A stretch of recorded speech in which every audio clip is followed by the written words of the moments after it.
My name is Danny O'Donnell, and I'm running to be your public advocate. You see, New York City saved my life. I was born in Queens, and when I was 12, my mother died of cancer, and my father turned to alcohol, leaving my 4 siblings and me on our own.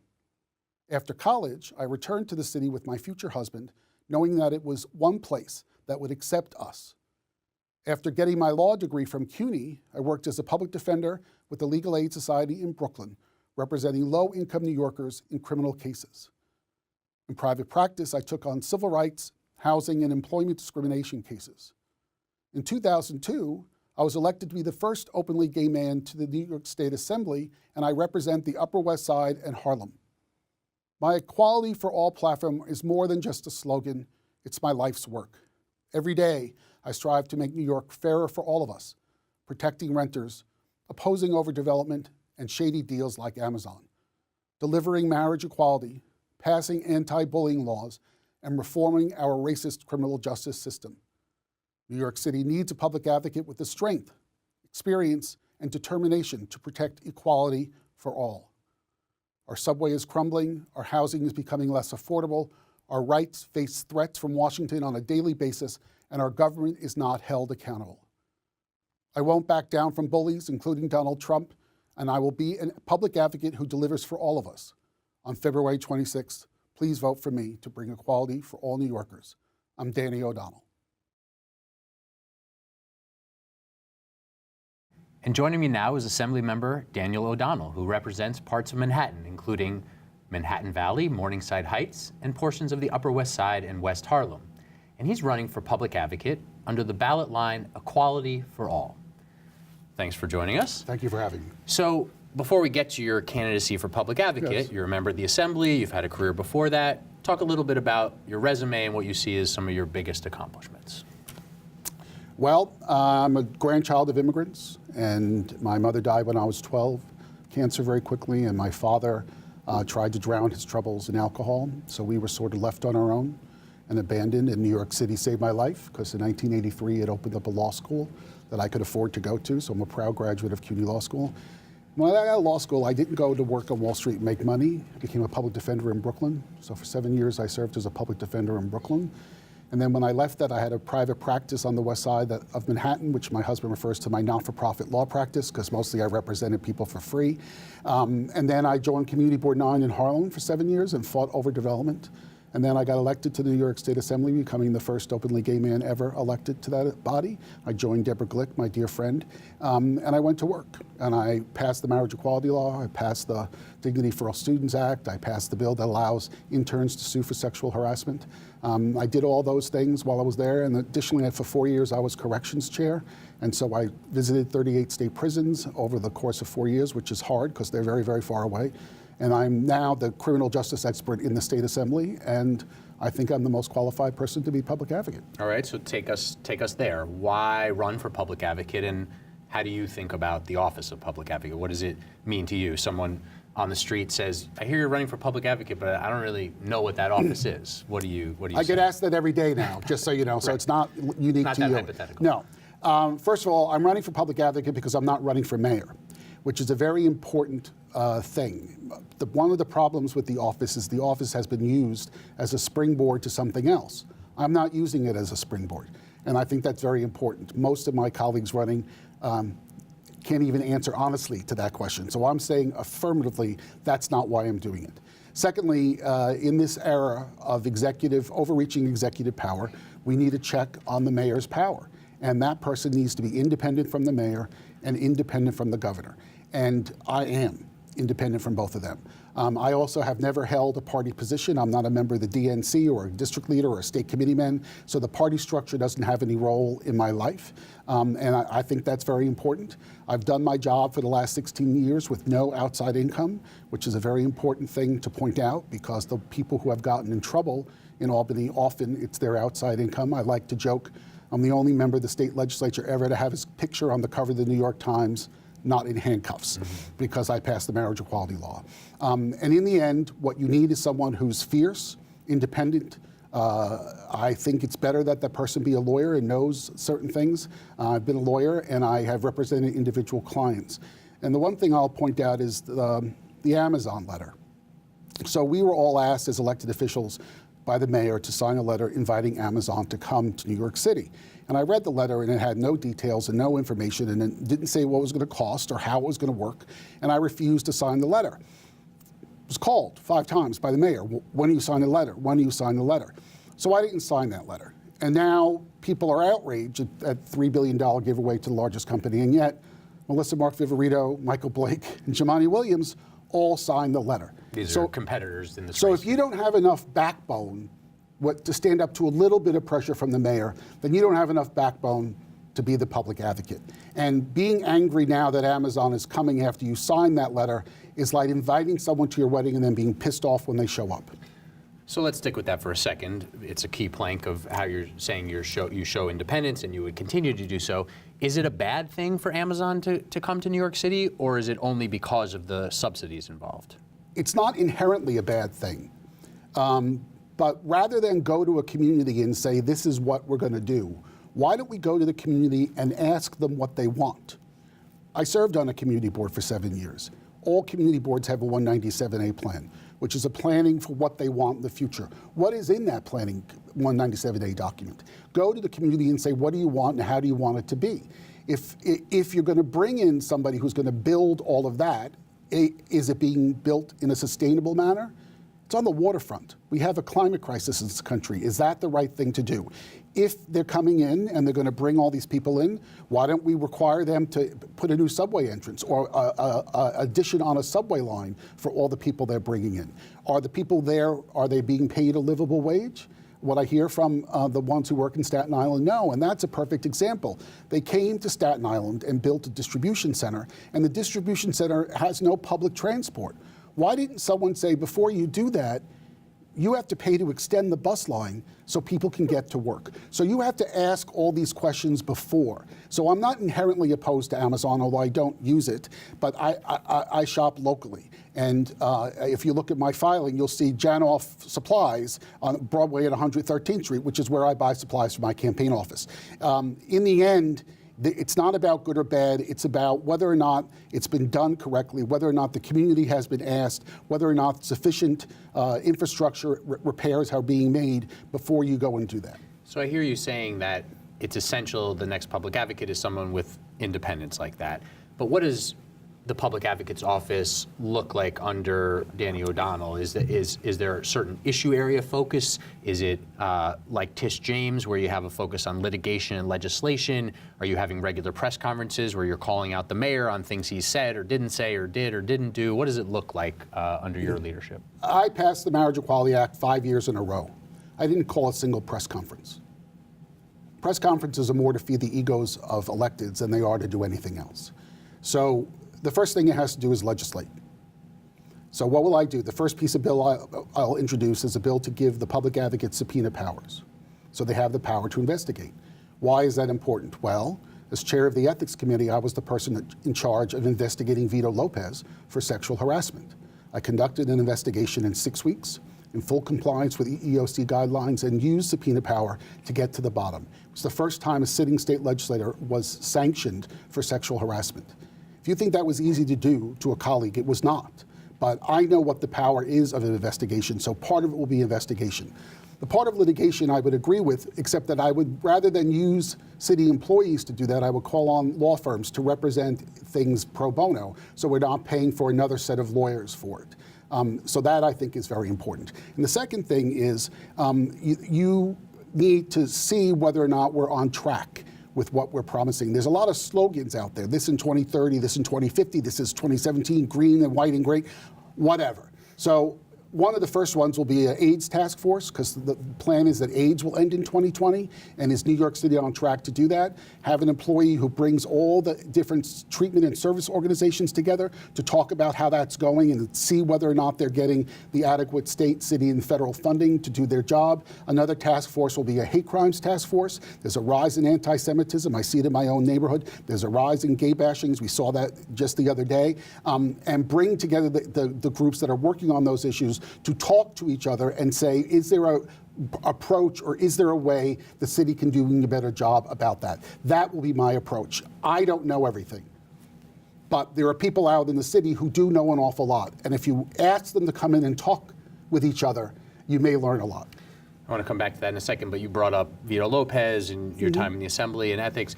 Looking back at that, is there anything you would have done differently during the period of time involving the Lopez allegations and incidents and Shelley Silver? Or is there anything you wish had gone differently? Let me be very clear. The day I got the allegation, the two women came forward on a particular day. The investigation started. I did not realize to the end of the investigation what had gone on before. I knew nothing about that. The settlements that existed had nothing to do with me, and I believe that Shelley was wrong to do that. They should have allowed that process to go forward. Now, I was, for a time, a lawyer, employment discrimination lawyer. And so I do understand what the difficulty is. But the reality is that my role was the moment I was given this, I conducted the investigation, I used the subpoena power to learn. What did I learn from that? About the previous settlements. And that information, when presented to the Ethics Committee, was the straw that broke the camel's back, in that there was no question that we had to find the most serious sanctions. And it's the first time a member has ever been censured. And he was one of the most powerful Democrats in the state. And I was unafraid to do the right thing. Okay, let's come back to the city. Okay. Are there issues, you mentioned a couple that you would form task forces on, AIDS, hate crimes. Right. Are there issues facing the city right now? What's your assessment? The mayor has been obviously in power now for 5 years and into his 6th year now. Are there issues that have been neglected? Are there problematic directions that the city's going on certain topics that, as public advocate, you would come in and you would say, hold on, we need to rethink this, or I'm going to investigate this, or here's the policy we should be pursuing, Bill de Blasio, you're way off on X? The problem with the mayor is he's increasingly distant. He's spending time in Brooklyn, Ohio, and the governor's going to Manhattan, Kansas, and not focusing on the city of New York. There are many things, for example, the MTA is an example. Most of my colleagues who are running claim they're going to fix the MTA, but there's no budgetary power in the public advocate's job. There's a budgetary power when you're the Speaker of the City Council, but there's no budgetary power as a public advocate. I wrote the bill in Albany to create a millionaire's tax, to give $3 billion a year to the MTA's dedicated revenue source, and that's the only way to do that. Without a dedicated revenue source, the governor will simply steal it when times are tough. I've lived through those. So that's an area of agreement with the mayor, by the way. Okay, but in the end, the governor and the mayor spend more time fighting with each other than cooperating with each other to try to solve the problems. So the MTA is one big one. I would certainly agree with some of my colleagues who are running who think the public advocate should have a seat on the MTA board. Additionally, the crisis in NYCHA is mind-numbing, and nothing has been done. And we are putting Band-Aids on a hemorrhaging patient. We need to change the way we approach this and do it from a much more macro level. So, for example, all of the roofs in all of those places are beyond their life expectancy. So that creates issues with leaks and mold and blah, blah, blah. So what we need to do is fix all the roofs, fix all the boilers, fix all the elevators. Pick one. I don't care. Pick one. And start in the furthest reaches of Queens, which is where I was just a few moments before I saw you. And start replacing the roofs. And when you get to the Bronx, to the tip of the Bronx, turn around and do the next thing. Okay, now all those roofs are fixed. What's next? The boilers. Boom, boom, boom, boom, boom, boom, boom. So you need money to do that. You need money to do that. And the city and the state have been remiss, but I never ran the state assembly, so I'm in no position to do that. I'm one person and I advocate for it, and I'll tell you a story. We were given each $1 million per project by the governor and the speaker. And I thought, great, this is great. I went to one of them, and one of the tenants association said, we want doors. What did I get for $1 million? 2 doors. 2. They had to be smart doors. Did you know doors were dumb? I didn't know there were dumb doors. So in the end, there's a lot of places where there's rank problems in terms of the way it's being done, but no one is trying to systematically fix it. And that is what I think it needs to be done. And just to follow on that for another second, the mayor has a new plan he outlined in December to bring in more revenue for NYCHA, but it involves the controversial practice of building new housing on underused NYCHA land, some market rate, some affordable housing. Where are you at on that? Is that something as public advocate you would be behind? Would you be monitoring it? Not your concern? It mostly seems like bullet points to me and not reality. The devil's in the details. Are there land that the city has that the city can build upon to fix the homeless crisis and to fix NYCHA? We could talk about that. But there's a problem in Elizabeth Street Garden, where there's a garden where they want to build affordable housing, where there's another affordable housing site around the corner that would build twice as many affordable housing sites. Why would you get rid of the garden when you could go somewhere else? So I think you need to look carefully at what that is. Obviously, if you're going to build on a particular development's land, the money that comes from that build has to go to that development. Mm-hmm. If it goes back into the whole NYCHA budget process, you will never see it. So the people who are going to be inconvenienced by the construction and have some of their light and air reduced, if that's what they're going to do, we have to make sure that those monies are tied directly to improvements in that individual place. So let's zoom out from there more broadly than NYCHA to development, affordable housing across the city. As public advocate, some people might be looking to you to have something to say about the mayor's plan to rezone more neighborhoods, upzoning, more density, what community development funding comes with that. Where are you on that? Do you think there should be a massive building program across the city to alleviate the housing crisis, or what's your belief on that? I believe the mayor is entirely wrong in his approach. We should not be upzoning, we should be downzoning. If you downzone, then somebody who wants to build bigger than they're allowed has to get permission. So if a builder comes to a community board, if you came to my community board and said, I'm going to build a 22-story building, but it's only allowed to be 12 stories, but half of it's affordable housing, do you know what we would say? We most likely would have said yes. But what upzoning does allows them to build as of right. And so I fought overdevelopment, I fought for historic districts. We need to change the zoning. The zoning laws of the city of New York are as old as I am, which is old, and we need to change that. And so there are all these ridiculous little things like the community facilities exception. The community facilities exception allows a builder to build bigger because something in it benefits the community. So all of Columbia University's buildings are community facilities. They're locked. I can't go in them. You can't go in them. So in the end, we have to rethink that. I think that the community board should have ULURP-like approval over the use of the community facility exception. If you go to a community and say, I'm building a new public school, they're going to say that's a community facility, right? But you're going to build something that's locked to the community, that's not really a community facility. And I think that if we do that, if we actually reduce what's permitted as of right, we have more leverage and bargaining power when people are building to do what we need to be done, which is create affordable housing. So we're in our final minute here, unfortunately, so quickly.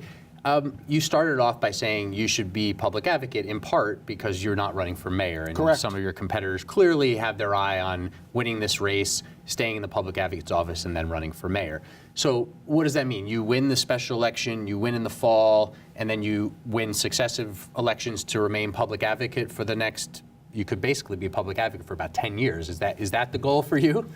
That will require permission from my husband to do that. But I mean what I say, and I say what I mean. And I am not using this to run for Congress, for Senate, for governor, or for mayor. I'm not. I'm running to do this job. And let me add one more thing. We've changed the election laws in New York, so now the primary is in June, which means petitioning to run in that primary is the same day as the election. Let me say this very clearly. If I do not win, I am not running in the primary in June. One of the greatest problems we have is narcissism among elected officials. I am not a narcissist. What a narcissist thinks is only I can do this job. So whoever wins, man or woman, may they be the best they can be, I intend to give them a chance to do that job before I criticize them and say you're not doing it correctly. I would challenge you to ask them, because I can tell you almost all of them are going to say they're running in June one way or the other, and I think that's wrong. All right. Well, we'll leave it there. Assemblymember Danny O'Donnell, thanks My for pleasure. joining. Thank you.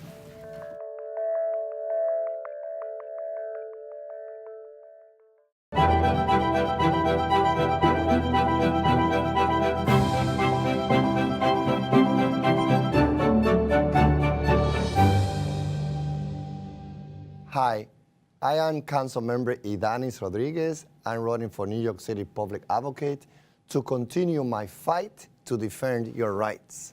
I have been serving New York City in different capacities for over 30 years. As a student organizer in City College, as a taxi cab driver, as a public teacher, and during the last 10 years as council member representing communities of Washington Heights, Inwood, and Marble Hill, and serving as chairman of the Transportation Committee. Now I'm running for New York City Public Advocate because I believe our children deserve a better education system. Every New York City resident should have access to quality health care. All New Yorkers' rights, especially the most vulnerable among us, seniors, children, immigrants, should be respected by all city agencies, and we should protect animals' rights. I hope I can count on your vote on Tuesday, February 26th.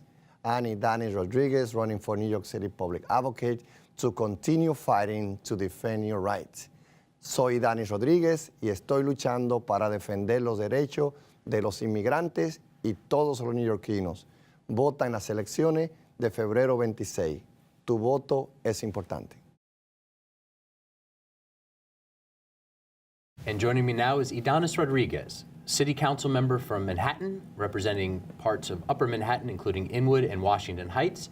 Thank you for joining us. Thank you. So you've been in the City Council for a while now. Tell viewers a little bit about your accomplishments. What do you think are some of the most important things that you've done over your tenure? Well, the most important accomplishment that I can say that I have is, first of all, being a father of two daughters, 6 and 12, and be able to be there to support her together with my wife. As a council member, I've been at the council for the last 10 years, but I believe it is important to share with the viewer the story backward. So not only have I been in the council for 10 years, I've been effective chairing the committee of transportation, addressing the numbers of New Yorkers being killed in the Queens Boulevard, where we had 20, 25 people being killed. So last year, in the last few years, to bring those numbers to 0. To be able to represent a district such as Northern Manhattan, Precinct 34, that in the 80s and the 90s, we have 100 and above homicide. Last year, we only have 1. Wow. So for me, this is about someone that myself being in the office for the last 10 years. But before that, what I bring unique from the rest of my friends who are candidates is 40 years with our staff of community activism getting results.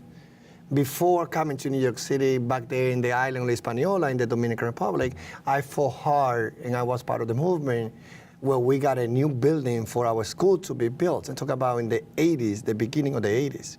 So since I came here in 1983, I just came here to wash dishes at Old Henry Restaurant, West 4th and 6th Avenue, driving a taxi, working in a factory, taking myself through City College, being part of the movement where we organized the big takeovers in 89 and 91, persuading Mario Cuomo not to increase tuition and cut the budget, joining the movement against the apartheid for the freedom of organizing for the freedom of Nelson Mandela, going in 94 to Puerto Rico in the movement to take the Navy out of Vieques, and then being graduating in 93 and being a co-founder of Luperon High School, a school that we created on the Chancellor Fernandez to serve students coming from Latin America.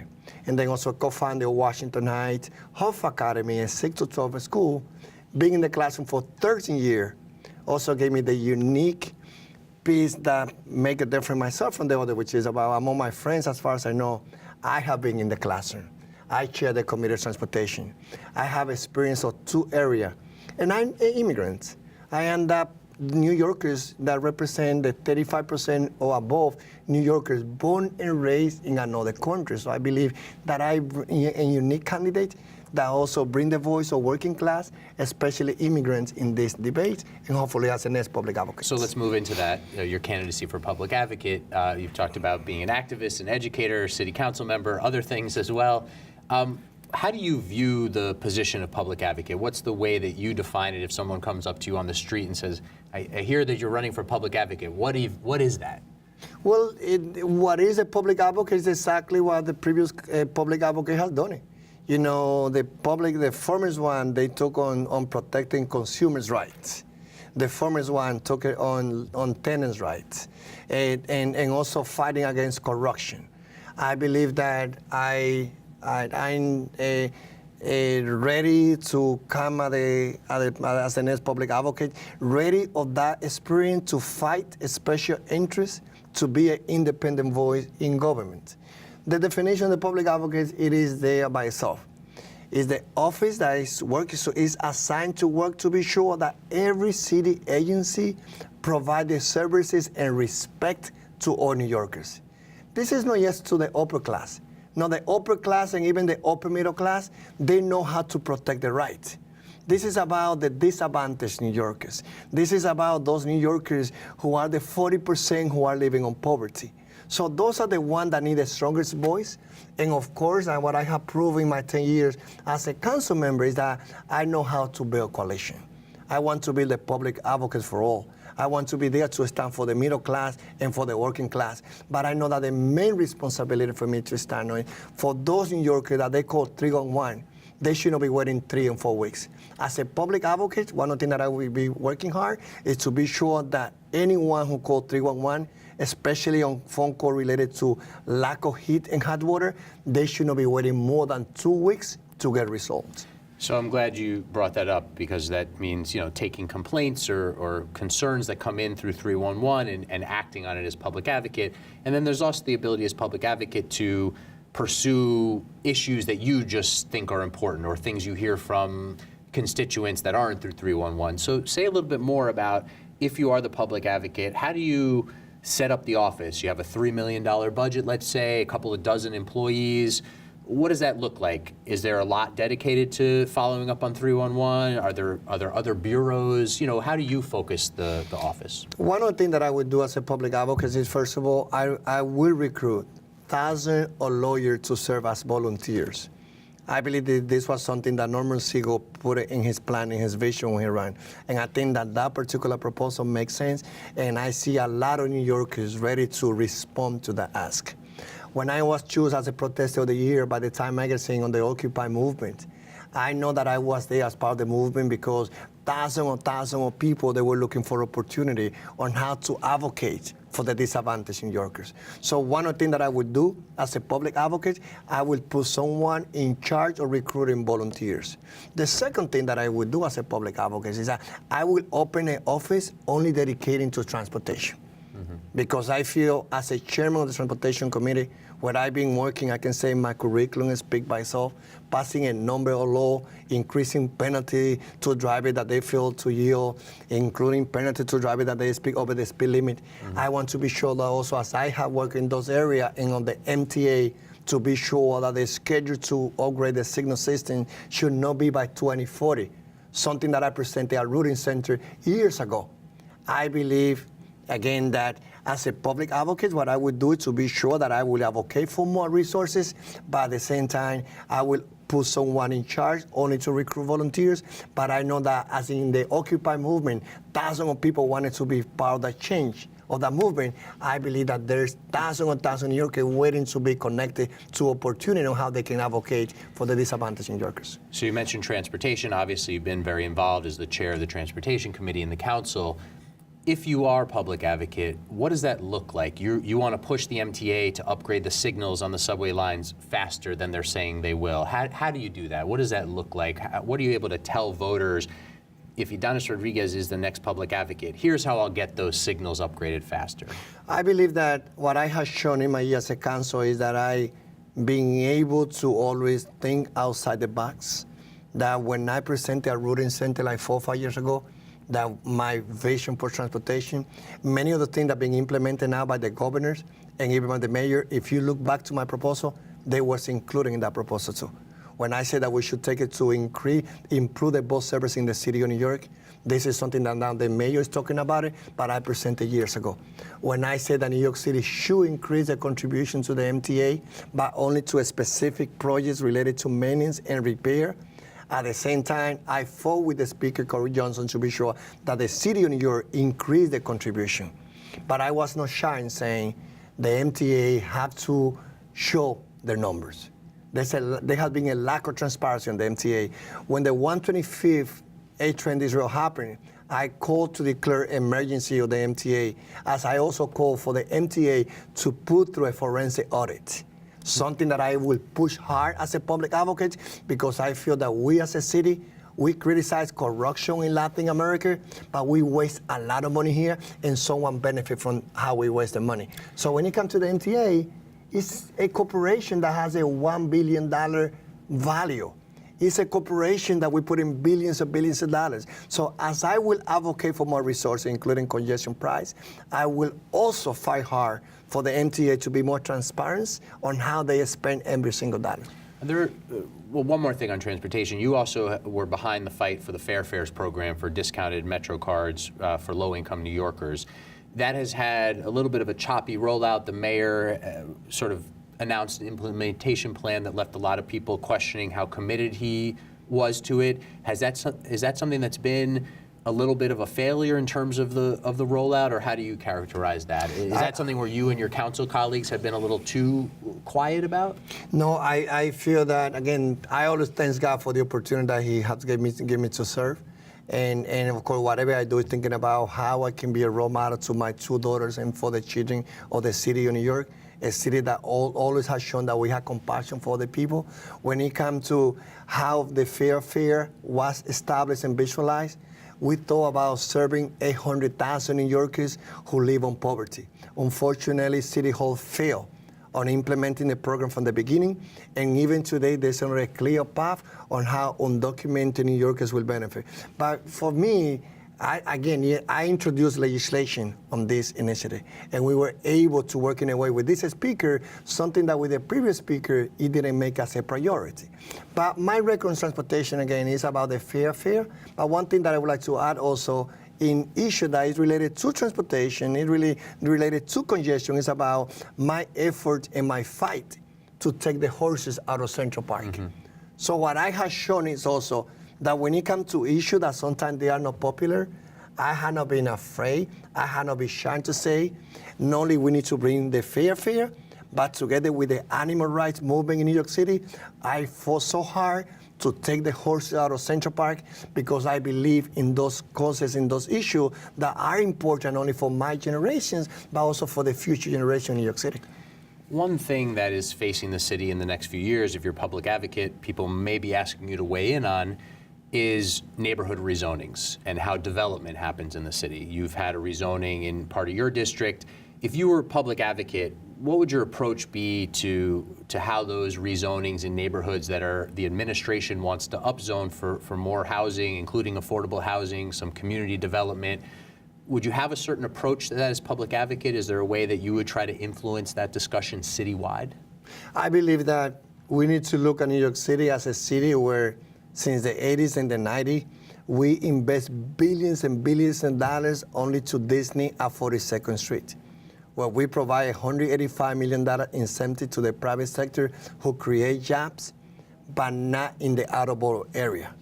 So I believe that the rezoning provides that opportunity for the local community to identify need, but also for the city to be able to make developers accountable on how they should reinvest in the community.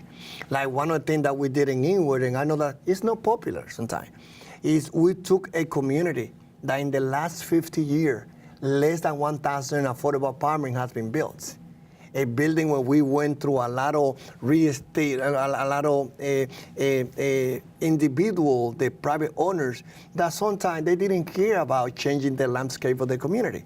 So for me, it was about, I came to Washington Heights and Inwood in 1983. I have seen how a lot of my people being priced out, and they've been replaced by another individual that they used to live in the Long Island City, that they used to live in the West Side. They used to live in Brooklyn, now they are the new tenants. But they are in an apartment that used to belong to Doña Juana, who was priced out by a landlord. So for me, the way how I see is that we need to go build more deeply affordable housing, but also when it comes to the requirement for developer to get benefit subsidy, I think that we need to make some changes. Like I believe that instead of requiring developers to provide a numbers of parking spots, we need to reduce those requirements and get that value to translate on transportation so that we can get more funding to say every single station in New York City should have an elevator. Mm-hmm. And that money should come from the governor, it should come from the city, but also it should come through the process when we do rezoning, that we should capture more value to invest those resources on transportation. So I believe that the rezoning process, of course, always there's room to improve. Mm-hmm. It should be improved. It should include more voice of the community. We need to be sure that when we do any rezoning, there's a real plan to build deeply affordable housing and bring economic development related to creating good paid jobs in our city. So in our last minute here, council member, you're in a competition here with some colleagues who serve in the state assembly, but also your city council colleagues, some activists. It's a very busy field. There's 17 names that are going to be on the ballot. If you want to leave voters with a couple of thoughts, how do you differentiate yourself from some of your competition who are also elected officials who they might not have the same accomplishments you have, but they have their own set of accomplishments? Are there things that you want voters to understand about how you differentiate yourself from your competition? I believe, again, most of the candidates running in this race, they're my friend. I believe that the city will be fine with any of us being elected public advocate. I believe, again, what I bring unique to this race is that many New Yorkers, we've been fighting for immigrants. I am the immigrant.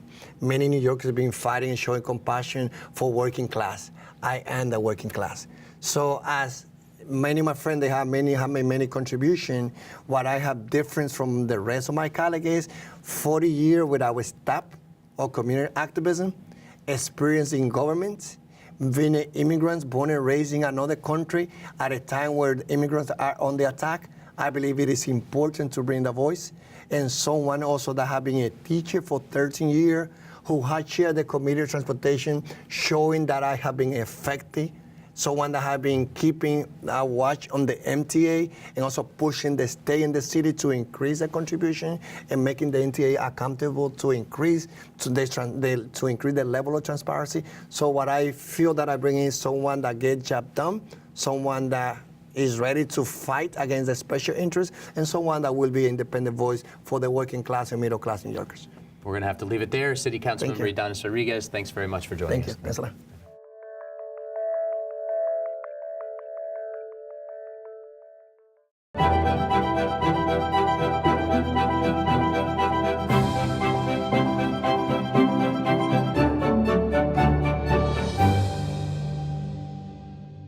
My name is David Eisenbach.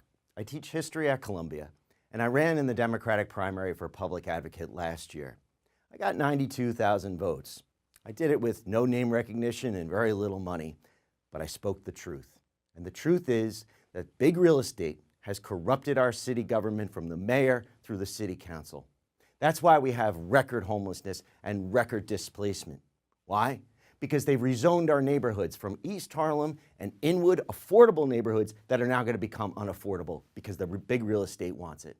We have given away Elizabeth Street Garden, a precious green space in Lower Manhattan, because big real estate wanted it and the city council sold us out. Now, I made one promise when I was running for public advocate last year, and that was to pass the Small Business Job Survival Act. We have empty storefronts all around the city. Why? Because of real estate speculation. For 32 years, the City Council refused to even give this bill a public hearing and a vote. Well, I lost the election, but I kept up the fight. I made sure we got a City Council speaker who would give the Small Business Job Survival Act a public hearing. And I've been working with his office ever since to make sure we get that vote this year. For the first time in 32 years, small business owners are going to have rights in the lease renegotiation process. We are going to save our mom and pops, save our communities. Now, big real estate is against it. Bill de Blasio is against it, but I don't care. I'm willing to take them on as a private citizen. And imagine, if I can pass this historic bill as a private citizen, imagine what I can do as public advocate. We're going to reform the rezoning process to give communities control. No more are we going to build mega towers that displace longtime residents in favor of newcomers. This is a policy of Rebbe, to displace and replace. We're going to really address the homeless crisis and the root cause, which is the big real estate industry that doesn't care about New Yorkers. Well, we need a public advocate who does care, who hasn't sold us out on the city council. And that's what I want to be for you.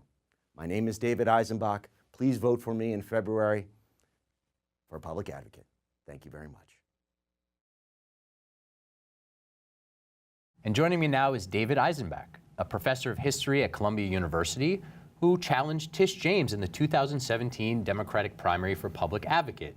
and he's running under the Stop Rebney party line. That's right. So I guess before we get into anything else, what does that mean? Right. Rebney is the Real Estate Board of New York. And my challenge is that we have now the wholesale corruption of the city council and the mayor's office. We have numerous corruption scandals involving the mayor, and it all centers around real estate. And the big problem that I see in New York City is that we are selling out our neighborhoods to big real estate, and that is why I'm the anti-Rebney Okay, party. so that's what Stop Rebney means. That's the ballot line. You're running for public advocate in the special election. We'll come back to that in a minute. Sure. You are a professor. Yeah. Tell us a little bit about your resume, anything you want to name that you've done in public service, how being a professor prepares you to be a public advocate. Well, I'm a historian. I teach U.S. presidential history. And I think we're in a historic moment where the city is going on an unsustainable path, where we are losing the middle class, where we are losing long-term residents. We have record displacement, record homelessness. And I do see that the real estate industry is the cause of this. So what's your assessment of where the city is right now? You've spoken about it a little bit there, obviously, but how do you generally capture this moment in time? As a historian, you probably have a perspective on that. Where is New York City right now? Right.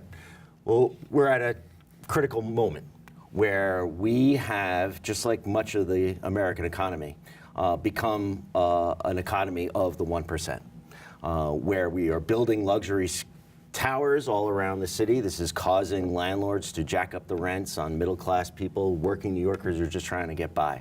And we're losing it. We're losing the city. When you walk around town, you see empty storefronts after empty storefronts. Something doesn't make sense in a city allegedly awash in cash. It looks like the 1970s out there.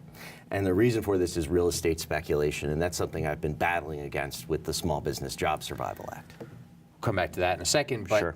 crime is very low, Right. relatively speaking. There's a lot of employment. The city is building more and more affordable housing. There are certain ways where some of what you describe and others in this race and elsewhere doesn't seem to really match up with the reality of the city at large. How do you square that?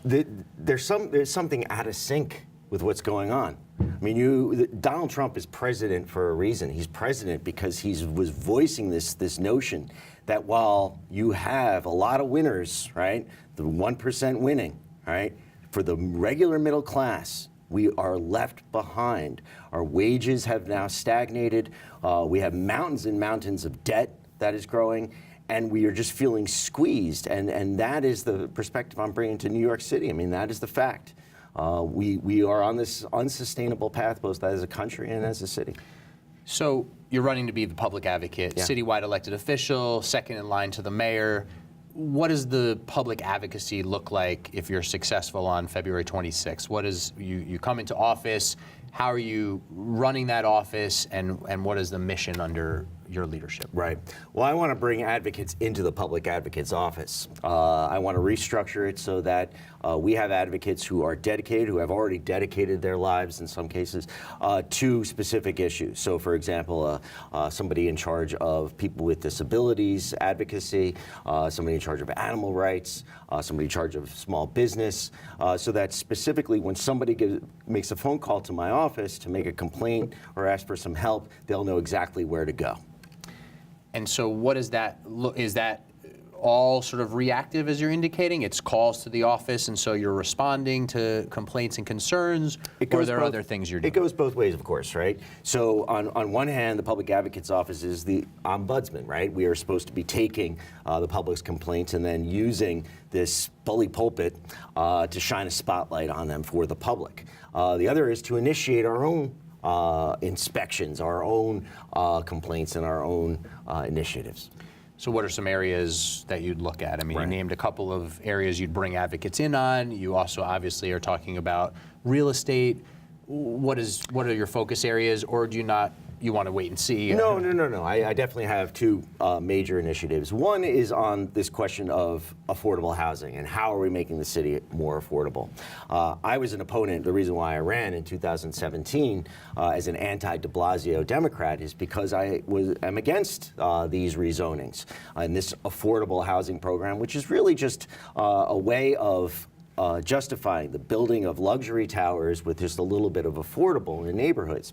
So what we've seen is the transformation of affordable neighborhoods like East Harlem, like Inwood, Washington Heights, into less affordable and what will be unaffordable neighborhoods. As soon as you start building luxury towers in an affordable neighborhood, the surrounding landlords start to jack up their rents. That's what leads to the displacement. And so what do you do? What's a public advocate, Eisenbach, do about that? So what I would do is, first off, we have to reform the Euler process, the whole process by which we approve these rezonings, so that when a community board votes against a project, that's the end of the story. If we had had that veto power on the part of community boards, we would have stopped the rezoning of Inwood. We would have stopped the rezoning of East Harlem. Some people would say nothing would ever happen. I mean, almost nothing would change about neighborhoods, and some of the gentrification that we've seen was already happening anyway in some of these areas that have been rezoned. Maybe not quite East New York where there was a rezoning, but East Harlem and Inwood. How would you respond to that? I mean, community boards are infamous for voting no on things, right? Well, I was involved with the fight against the Inwood rezoning, and it wasn't a fight against entirely rezoning. There was a community plan, and the same thing with the tech hub in the East Village. There was a community plan. And we had these city council members that said they were going to fight for the community plan, but they wound up rolling along with the Rebney plan. And so this is the problem, is that when we have the communities the way it is now, they just have an advisory role. So even when community boards vote against a project, right, it still is going to go forward. They have no leverage to force the administration and the city council to consider their plan. And if you gave community boards the veto, they would force the community, the city council to take the community's rezoning plan over the real estate industry. And what are some key elements of a real community rezoning? I mean, you talk about some of these favor too much just more development that includes a portion of affordable housing, but these plans also very often include tens of millions of dollars in investments in neighborhoods, some more green space, new school seats, some of those other things. So what's the missing picture? Well, my frustration with that is that it's like you can't have a STEM program in Inwood unless you pass this rezoning. You can't have extra green space unless you take the extra housing, right? Right? You have to take this spoonful of sugar with the medicine. Well, what I say is, why can't Inwood, why can't East Harlem have these things, have these education programs, have these environmental programs, have these green space programs without having to take all these luxury towers that are going to lead to the displacement of long-term residents? So when you're running the public advocate's office, if you're successful, you talk about taking in complaints, but also doing investigations, shining a spotlight. What does that look like?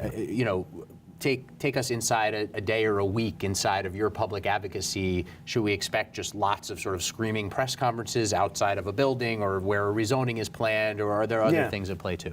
Well, it's a mix, right? For example, what I've done in helping to lead the crusade on the Small Business Job Survival Act, right? I basically have kind of taken over this bill that has been kicking around the city council for 33 years. And I did it through a mix. Yes, it means getting in the face of a city council member. Yes, you get in front of the cameras and you raise a big show about it. But you also work behind the scenes and you work in negotiation and discussion. And I've been working with Corey Johnson's office so that we get the strongest bill possible. So folks should just quickly should know, some are familiar probably, but the Small Business Job Survival Act is trying to reform the way that commercial leasing is done in the city. That's right. To favor tenants, especially small businesses, more than they have in their leverage with landlords now. Exactly, because commercial tenants have no rights. That's why we're seeing, these empty storefronts all over. But if they had some rights in the negotiation process, they could stay in their space, and the whole city could thrive. And that bill has been changed to move away from more strict commercial rent control to be a little bit looser about negotiations around leases and how that happens. Would you prefer the older version, which is a version of basically commercial rent control? Well, I think also this gets into my whole philosophy. You get done what you can get done. It's important that we get this bill passed right now. And if we can expand it, if we can elaborate on it down the line, that's great. But the fact of the matter is, this has been a fight since Ruth Messenger initiated this bill and submitted this bill back in 1986, right? And now we're on the precipice of finally passing what could be the grounding of protections on small business that can expand from there. And I think it's just reflective of my approach, which is a combination of the inside-outside game. I think that that's how a public advocate needs to approach the office, so that you're not just yelling and screaming, although that's part of it, but you're also working with the politicians to get something passed. As public advocate, you'd have the ability to introduce legislation. You don't get a vote in the city council, but other than the Small Business Job Survival Act, which is already there, right, are there other things you'd look to legislate on? Do you have a legislative agenda at this point? Yes, to reform that ULURP process to give community boards veto power over rezonings.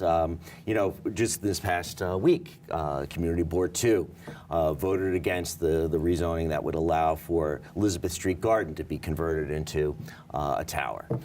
And that, again, under my bill, under the change that I would make, would mean that an end of the discussion about giving away that precious green space, Elizabeth Street Garden. Okay, and we might see some reforms to ULURP through the Charter Revision Commission that's actually doing its work this year. And I look forward to that, and as public advocate, I would definitely want to press for big changes in the ULURP process. If you're public advocate come February 27th, you will be tasked with oversight of Mayor Bill de Blasio. You've mentioned him briefly earlier. You feel like he's been too friendly to real estate, and the rezonings have not been what communities really need in your view. Are there other things where you either want to give the mayor some credit, some other things that you'd want to take him to task on? You'd at least have the rest of this year to be holding this mayor accountable. Yeah. Well, I have a big problem with Bill de Blasio's plans on education. To change the testing for the specialized high schools and the entrance requirements is not the way in which we're going to get at the real problem of educational disparity, which is a serious problem. The fact of the matter is that we're not adequately preparing every child in New York City to compete for the specialized high schools. And this is particularly the case in communities of color. So when you have the passing rates on the science and the math and the English exams in these community schools that are lower than 20%, that is a dismal failure. And the solution for the lack of diversity in the specialized high schools is not to mess with the entrance requirements or the test, it's to fix the community-based schools. Okay, how? Well, that's going to require a lot more time, money, and effort than you can just sort of, you know, with the blink of an eye, fix some diversity. It requires actually calling out the teachers' unions and the principals in some cases. And the ultimate solution is you got to reduce class size. You're a former teacher yourself, right? You know that if you have 32 kids, 35 kids in a classroom, you cannot possibly provide the individualized attention necessary. You got to bring that class size down. Requires a lot more money and investment. So that would be at the top of your list for solutions, and that might require a pretty massive investment in a capital budget plan to build out schools and build out seats, but that's something that you would try to push That's right. forward. It's going to require a big fight because it's a fight over funding at that point. And we have to make sure that the funds go into the right directions. As a historian, do you see any problem with how the city has been going over the last 5+ years with a Democratic mayor and a city council that's almost exclusively Democrats? Is there any issue there? I mean, I know you're a Democrat, but is that a problem? Is divided government sometimes more productive? Have you seen any issues with the fact that there's almost too much alignment in philosophy? Well, I think yes, I absolutely, and I think that when you have a system without any checks and balances, you're inevitably going to have issues of corruption and inefficiency, and I think the public advocate's job should be just as the watchdog, who's going to call them as you see them, And you can't do that if your ambition is to become mayor. You're going to have to compromise your ideals. You're going to have to, avoid stepping on the toes of the most powerful people, including the most powerful people in your own party. And I have already said I don't want to be mayor. I just want to be public advocate, and I'm going to have no problem calling out anybody in the city government. So last question in the time we have. You are running against several elected officials, quite a few, city council members, assembly members, even the former speaker of the city council. Is your pitch to voters that they shouldn't go with the government experience because there's a problem there? How do you differentiate yourself with those folks who do have that experience and they say, here's what I've done in government and now I can take the next step? Well, look at their record in government. They rezoned East Harlem. They rezoned Inwood.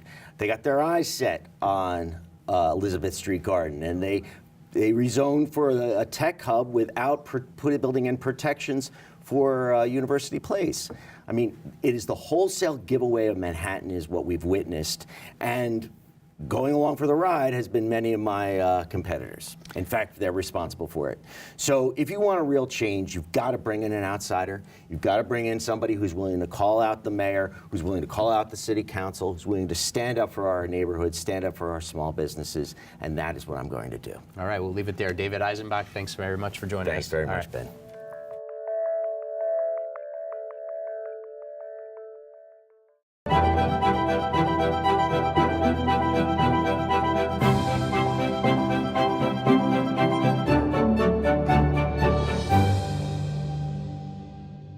Hi, my name is Benjamin Yee, and I'm running for public advocate. I come to this race not as a politician or career elected, but as a civic technologist and educator. My entire professional life has been spent working to improve government and how people engage with their democracy. In the last 2 years, I've started teaching coding and civics and improving the minds of the children of New York. I am the product of two families that were also looking to improve things. My father's family came from China and settled in Boston, looking for a better life. My mother's family came from Poland after World War II. She's an immigrant, born a refugee. Her parents were Jews who had survived the Holocaust and were looking for a safer, more tolerant place to raise their family. My parents had amazing opportunities in this country. My dad became a civil engineer and was a public servant his whole life. My mother was a professional, amazing person. She came to this country when she was 8, speaking no English. She became an extremely successful lawyer and litigator, eventually brought in to found the intellectual property unit at Proskauer Rose, one of the biggest law firms in New York. And when she decided that they were sexist because they wouldn't make women partners, she left and took 3 of their best women with her to start another law firm. For me, this story is incredible, but it's incredible in another way too. My parents got married in 1977. Just 10 years earlier, an interracial marriage like theirs would have been illegal in over half of the country. But they didn't let where they came from or what other people believed get in their way. They fought for civil rights, they protested wars, they got engaged, and they came to New York and thrived.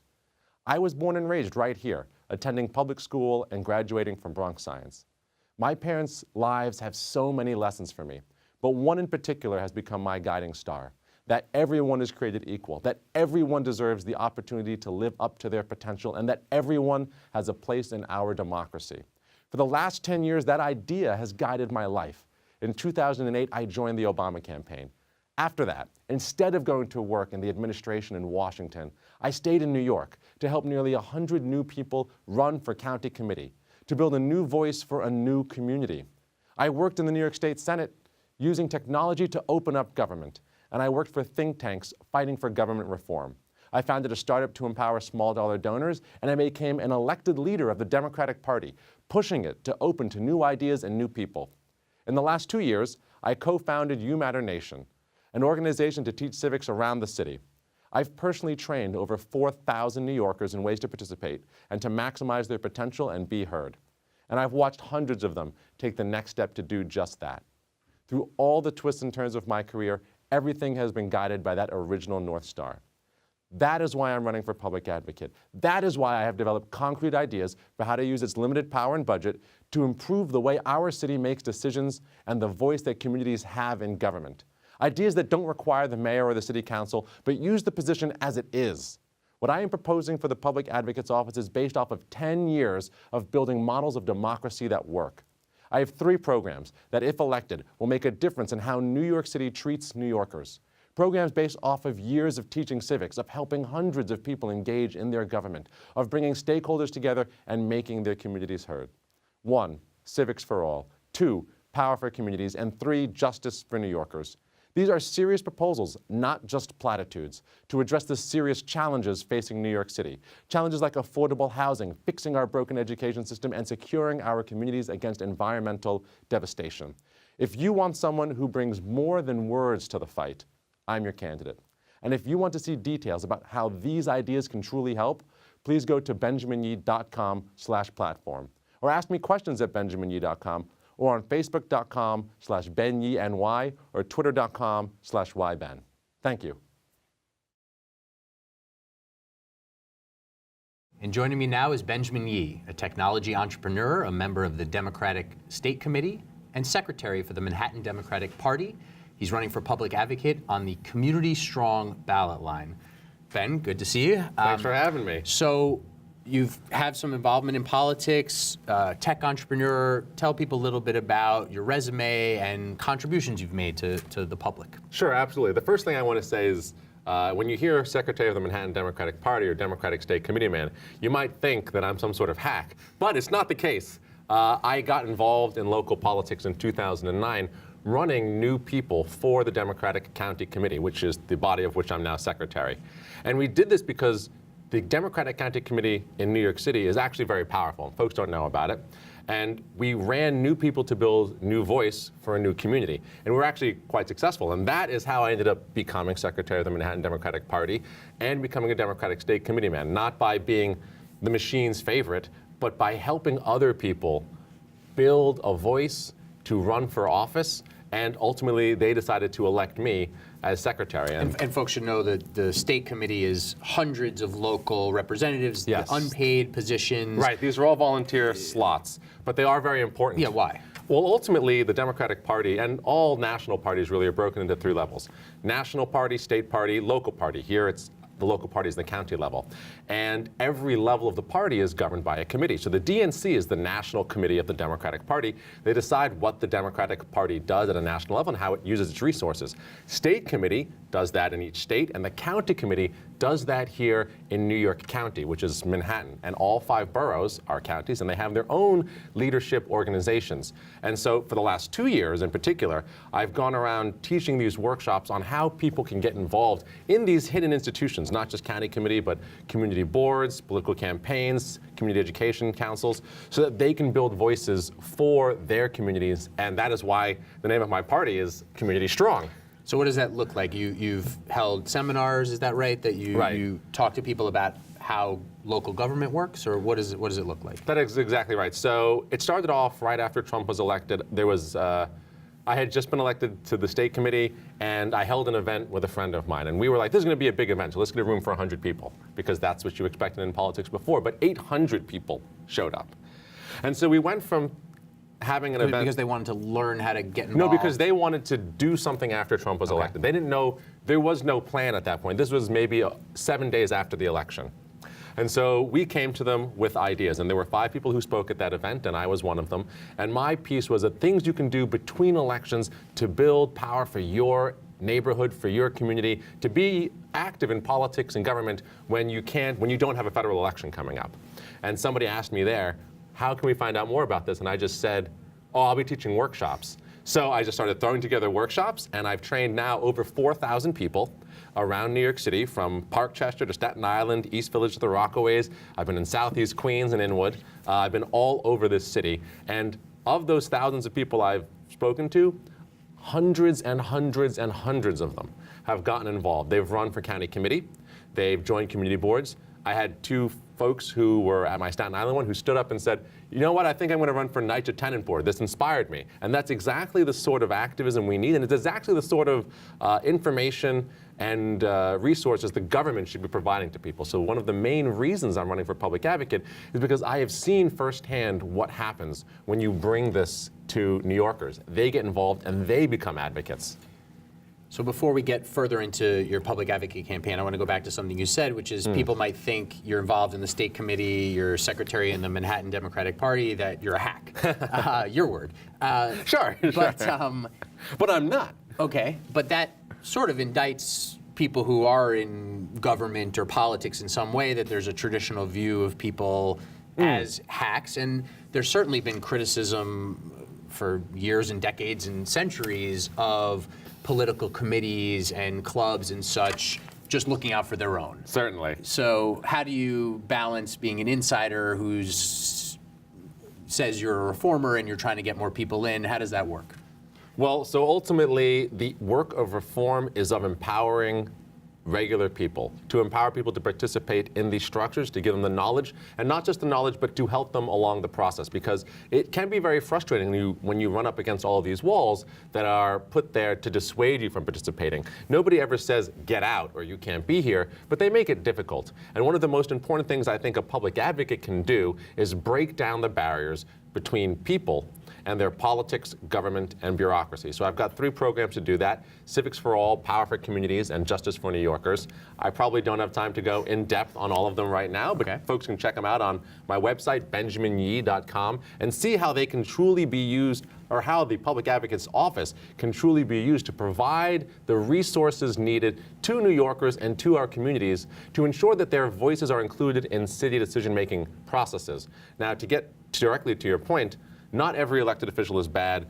Not everybody in government is bad. There are a lot of people who are there to make things better.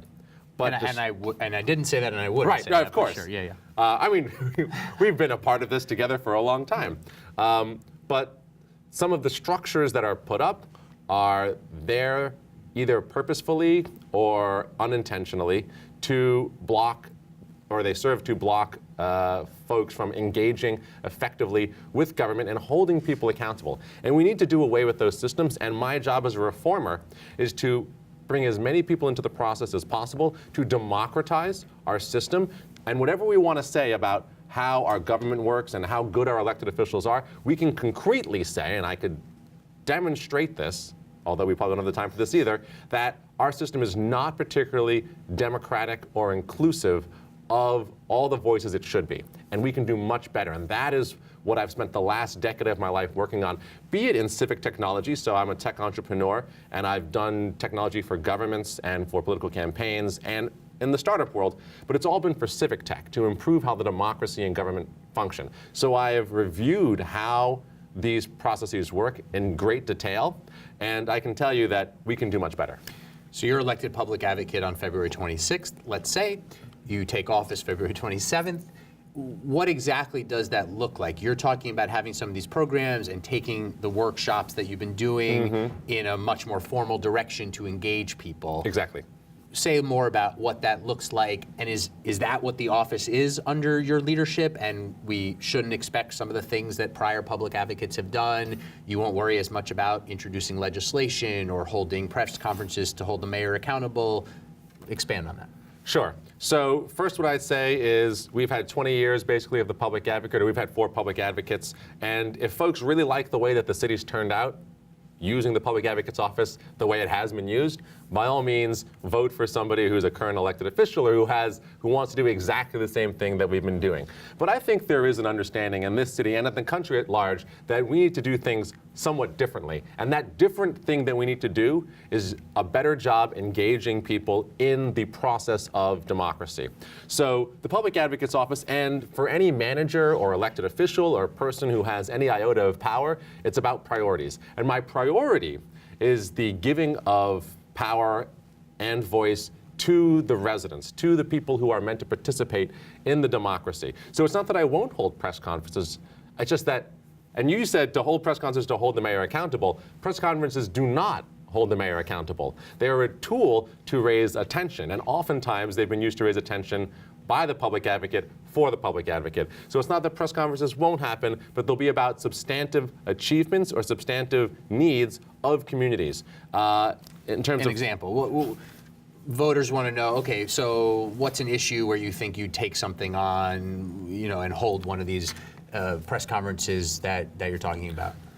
Let's go right to the Power for Communities model, which is a framework for bringing together community stakeholders to bottom-up city planning that cuts across community lines so that we can come together and have a shared vision of New York. New York City is an amazing city, and it used to be very forward-thinking, but right now we don't have any plan. I was recently in Amsterdam. They have a 100-year plan for their city, because otherwise they sink beneath the waves.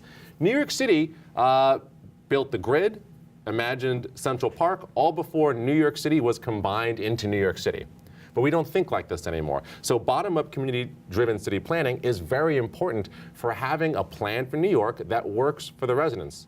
Now there's a program, Power for Communities, that I put together that is meant to operate as a tool to bring stakeholders together, provide the time for voices to be heard, many more than would normally be included in a city planning process, and then to build political leverage for those communities by unifying them behind a single vision. Because no mayor wants to upset every community at once, and even if they didn't care for some reason, the city council members who want to move up the food chain don't want to upset a bunch of constituents or possible constituents at the same time.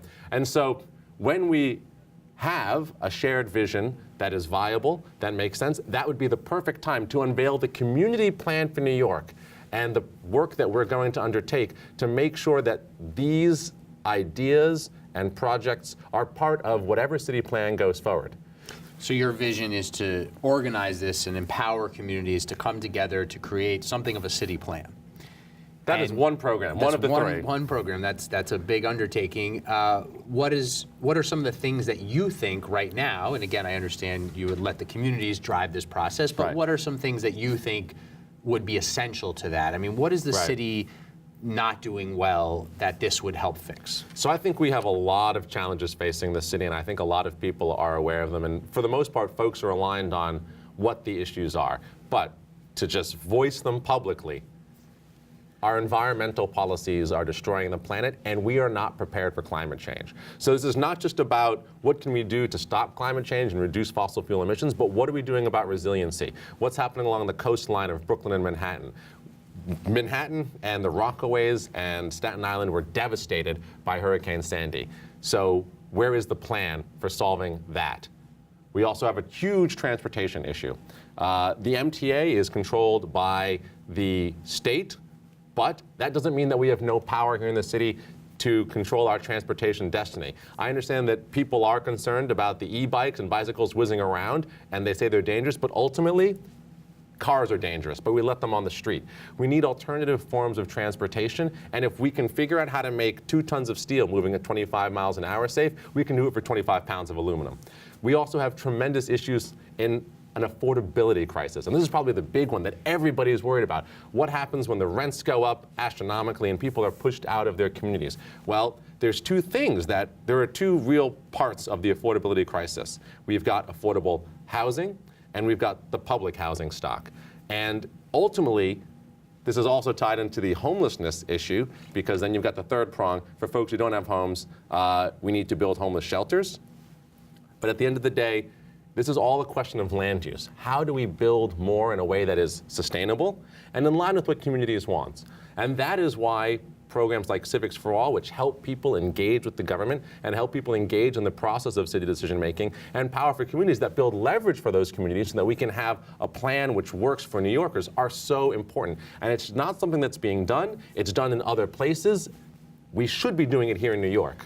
Take the land use thought a little further. What's your philosophy on that? How do you see how the city should go about creating affordable housing? Do you agree with a model that says we need a lot more market rate housing and a lot more affordable housing? Should we only be building affordable housing but less housing? Where do you come in on that?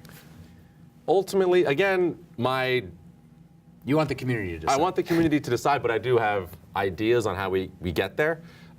So I would propose these ideas, but I'm not here to dictate to any person or to any community. This is a process.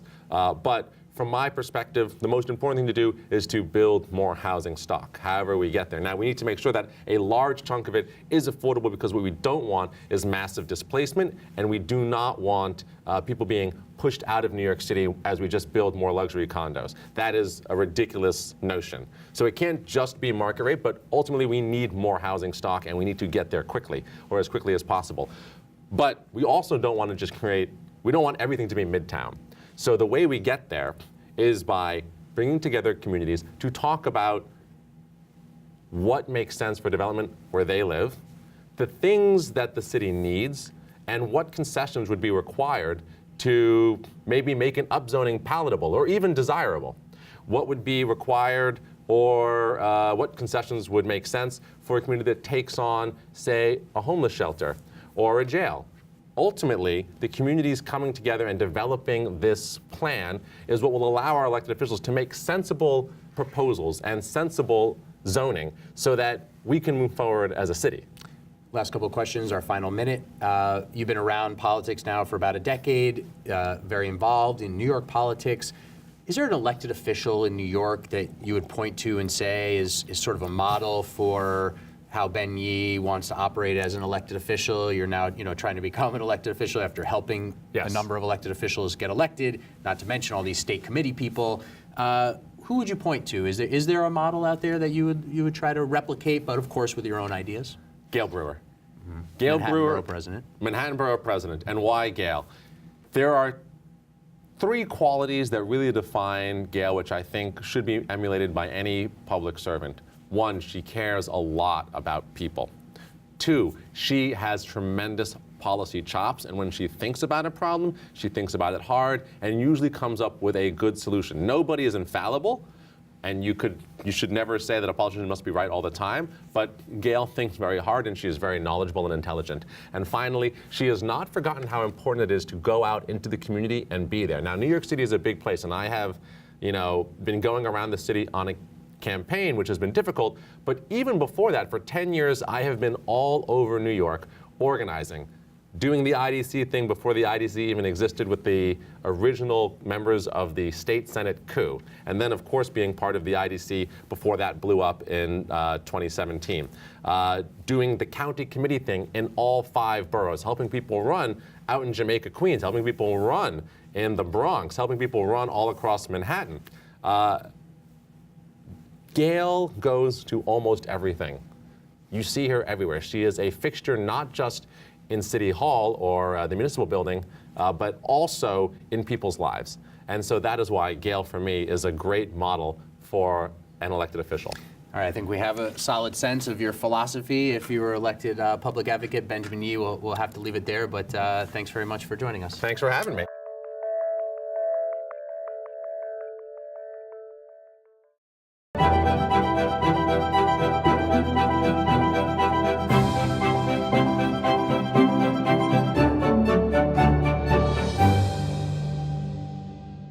Hi there, my name is Tony Herbert. I'm a native New Yorker. Yes, I'm one of you.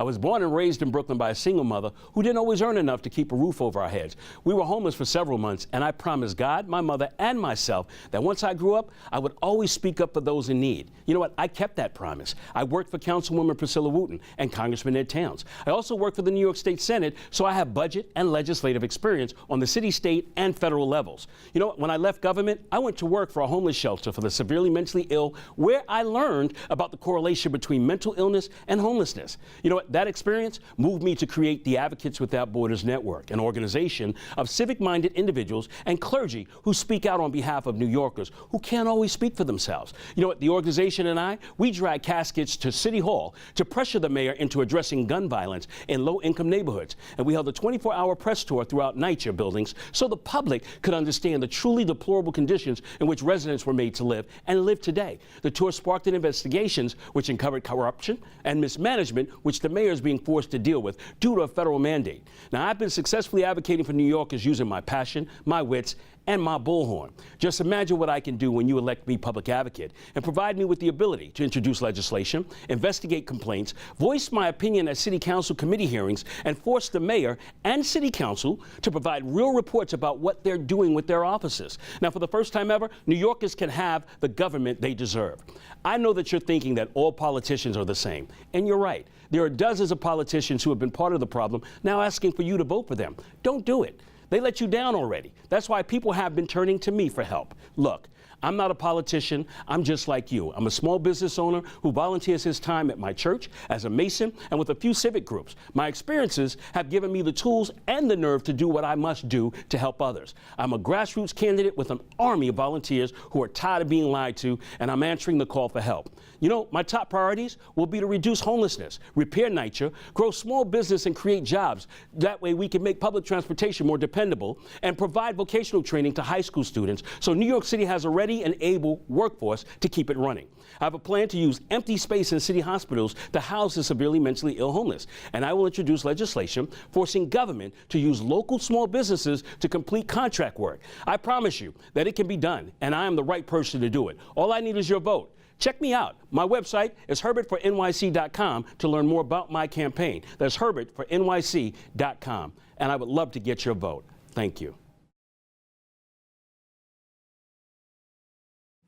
And joining me now is Tony Herbert, a community advocate who has been a candidate for office before and is now running again in the special election for public advocate. And he'll be on the ballot February 26th on the Residents First party line. Yes. Thank you for being here. Thank you for having me. Good to Thank see you. Yes, absolutely. So for voters who may be unfamiliar with you, say a little bit about who you are, your resume, what does it mean to be a community advocate? How does that work? Well, first and foremost, you know, a lot of folks in New York do know who I am. I've actually infiltrated some of their bedrooms and their living rooms through the work that I've done utilizing the media for the purposes of holding press conferences to make people aware of some of the issues that's going on in our community. Challenging the issues of gun and gang violence, having to been out at the forefront, pushing the mayor's hand and making sure that he creates better synergistic relationships between community and the African American community in particular. Culminate that with the thought process. I also helped to bring in a lot of money because of that. Now there's monies going into these programs, Court Cure Violence, which is mirrored to the campaign that came out of Chicago for ceasefire. So, you know, I've been doing a lot of work in that. I've utilized media, you know, for the most part. I've had the confidence of a lot of media outlets who find that my information is credible, so they would cover my stories of me advocating for people in our community, i.e. that of NYCHA as well, for the most part. But utilizing all of my experiences, having worked for congressmen in their towns, working in the city council, also working in the state senate, working on Wall Street and working on Madison Avenue. Culminate all those experiences, I brought it to bear that I just needed to do something to change the dynamics of community, and not without coming from some type of a background of adversity. You know, I was born and raised in Brooklyn, with a single mom who raised 4 boys by herself on a salary of next to nothing. We were forced, because of gentrification, to move into an abandoned building in squatters for about 8.5 months. And that's when I saw my life focused in a direction where I needed to go out there and make changes, because we were able to get out of that circumstance through our own due diligence, but at the same time had no support of elected officials. And that made me realize something had to be done. And that's how I jumped into the life of community advocacy and government. So you want to be public advocate. Yes. How do you explain to people, again, some people watching know you, don't know you. Some people know what a public advocate is, some people don't know. So how do you explain to voters who say, you're running for public advocate, what's that exactly? Well, public advocate, quite frankly, is the watchdog of city agencies and this mayor. And honestly, of all that's not right here in our city, to ensure that we as residents have access to the resources our taxes pay for, and that which is allocated for us to become responsible and productive citizens. Culminate that with the thought process. I've been the public advocate, quite frankly, in doing the work that I've been doing in the community and outreaching. I mean, I've probably processed maybe about 1,500 to 2,000 cases personally myself around a myriad of issues: housing, issues with regards to affordable housing, affordable for whom will be the question later on. Culminate that with also that I've also been able to help with issues with veterans, disabled. I've worked in a homeless shelter for mentally ill women. So I've got a lot of different experiences that I brought to bear through my experience of working through government that actually has me doing the job of the public advocate without the resources and without the financing. When you say you've worked with people to help on housing, affordable housing, or veterans issues, you mean as an aid in government, you've helped people find the resources that they could utilize, and you've been able to connect them, or something different than that? I started out in government utilizing the office to do just that. However, as private John Q. Public, I've also utilized the relationships I've established working in government when I left that employment. So I continued that which I already had been doing and shared that information and that knowledge to be helpful. So yeah, plugging people into where they need to go so that they can get access to the resources that will help them out with their cases. So if you do become officially the public advocate, you win the special election, you get an office with a budget of roughly $3 million. people call it small, which relative to some of the rest of city government may be, but it's $3 million is nothing to sniff at. And you get to hire maybe, let's say, a couple dozen people. It depends how much you pay them and what you want you want that to look like. So tell us what that would look like. How would you use those resources? How would you run the office? Well, the office, first and foremost, definitely should be in a position to be able to bring about litigation as established by the former public advocate. However, from a different angle, I would approach that, but not to put it out yet until the campaign is over, because I don't want my opponents using that thought process. But I would also expand on the number of outreach coordinators that I have in the city. I think what people need to identify with when I worked in a public office as a community liaison and an ombudsman, oftentimes people didn't have that connection. So the staffing in the office wasn't abreast of what they should be doing to assist those individuals with these social issues. So I would expand on putting more deputy public advocates in the boroughs, opening up offices so that folks would have access, so that if in fact that they're having a problem in one place, they know that this is the place they can come that will focus them and put them in the right direction and make the connections to help them with their casing. Now, also, there are a lot of young people who are going to college for political, science and things of that nature. I would employ those individuals on a part-time basis. So now you're stretching your budget but getting more people engaged, and now I have more ombudsmen who are now out there with their ear to the ground that can bring back the information so that we can be ahead of the curve and not trying to go along with because we're not connecting with the people. New York City right now is in a very interesting place. Crime is fairly low compared to where we've been, of course. I mean, it's all relative, but compared to where we've been, crime is relatively low. Employment's relatively high, but there's some real crises, whether it's NYCHA or how the subways are running. So how do you assess where the city is right now? What do you identify as sort of things that are going fairly well and things that really need attention? I think that there's still a serious disconnect with regards to government and community. One place that I would definitely focus a lot of energy on is actually allowing for and making provisions for residents in our community who are proactive and getting them to the table so that they're a part of the process. Oftentimes decisions are being made without the community being involved, and hence that, the idea, go to your community board meeting if you want to know what's going on. However, if 90,000 people jumped up and said they wanted to go to the community board meeting that day, where will you accommodate them at if you only have a place that holds 100? So one of the things that I would push for is some legislation that mandates community boards immediately post their minutes of their meetings monthly on a site and or mail to every registered voter in the city so that everybody would have access to the information. That's one place to start so that we're all getting the same information at the same time. So when you look at the city as a whole, is crime low? Crime where? Depending upon what you're talking about. I still think there's a lot of work to be done, but that also means that we need to include more people to help that resolve. Any issues that you would say, these are my top 3 issues coming in? Are there issues you would say as public advocate, I already know that we need to take a closer look at X, Y, and Z? The 3 issues I most importantly would look at, quite frankly, is affordable housing. Again, asking the question, affordable to whom? As you look at the AMI for a lot of different communities, the area median income. If you look at that, sometimes that varies. I mean, I can't prioritize it, but there are so many different things that needs to be attacked at one time.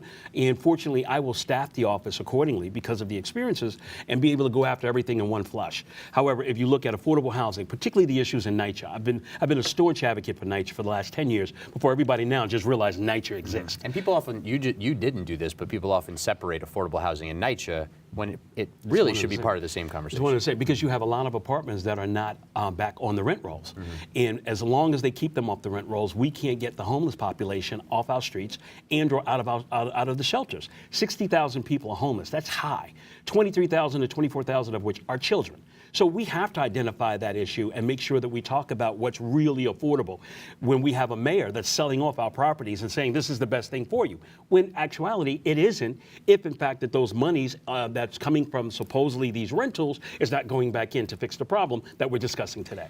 When you say the mayor's selling off the properties, are you talking about the NYCHA infill property, development on NYCHA land, or are you talking about private land with the upzoning? We're speaking directly to the NYCHA properties where the basketball courts, the parking lots, and things of that like are being taken away under the premise that we're going to let developers come in, let them develop, and we're going to take the tax base from that, and that's going to fix NYCHA. So actually, if that's the case, then as public advocate, I would be the watchdog to make sure that that's what's happening. And so this is a very important, I think, issue that's coming up because the mayor outlined in December a more aggressive infill plan that public advocate candidates should have a position on, and yours sounds like, yes, so. yes, that seems like a way to bring in revenue to NYCHA, but we need to watch it very We need carefully. to watch it to make sure that's happening. Okay. Well, in actuality, I just filed a lawsuit, or I'm calling for charges. Let me correct that. I'm calling for charges through, courtesy of the Attorney General. I'm saying to her clearly, Tish, we need to go after this deal that was just cut by NYCHA and HUD.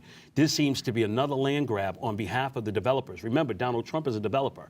So anything that he co-signs on, you have to be concerned about. And to have to say that we're going to cut this deal, that NYCHA and the HUD is going to work together under this administration, some serious concerns, and we have to watch that. But again, there's a serious level of neglect that has taken place, and it has to be addressed, and somebody has to be held accountable. Let's go affordable housing outside of NYCHA. Connected, but somewhat separate policy issues. The mayor's plan has been rezonings in a variety of neighborhoods. Allow for more density, some of it's affordable, some of it's market rate. It comes with tens or hundreds of millions of dollars sometimes in community investment, some parkland, some new school seats. But some people say the balance is off. All that glitter isn't gold, and I'll tell you why. We have an issue right now with regards to a rezoning that was done by one of my opponents, Raphael Espinal, along with the mayor in East New York. East New York and Bushwick. Rezoned. Now 50,000 people are probably going to be gentrified out of their community. That has to be monitored and watched at the end of the day, because if you're talking about this is to the betterment of the community, I'd like to see where that is, and they still haven't laid that out. And are you someone of the mind of, we do need more housing in the city, we do need to build more, okay, but you want to see more of it for lower income folks? There's an argument that says the mayor has a 300,000 unit affordable housing plan. Maybe the number should be lower because then we can concentrate the subsidies for the people in the lowest incomes, the people coming out of homelessness. Do you have a sense of where you fall in that argument? I was sitting down with some folks that's consulting me on housing issues in our city. There's still a lot of properties in New York that has not been touched. And in given that, what we're looking at is a concern that this mayor is selling that off for $1. But the question is, who are you selling it to? And it's going to the developers.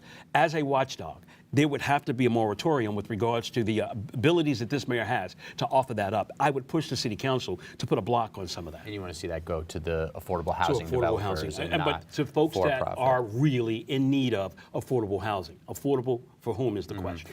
And we had a little bit of an exchange about where crime is in the city. Right. You said you've been involved in issues related to cure violence and getting funding for community groups. What's your assessment of how policing is being done in the city? Have you seen reforms? Do you think there's still an over-policing of communities of color? Has that ever been an issue to you? Where do you sort of fall in that discussion? About 2 years ago, I actually went, and I think it was about 2 years ago, I took coffins to City Hall to put a mandate to this mayor that he needs to pay attention about synergistic relationships, because people are dying in our community. Young black men are being shot and killed and what have you. And oftentimes, everybody's participatory in what have you. I'm not saying that police were doing it intentionally, it's just happening. And one of the concerns was that police were involved in that activity.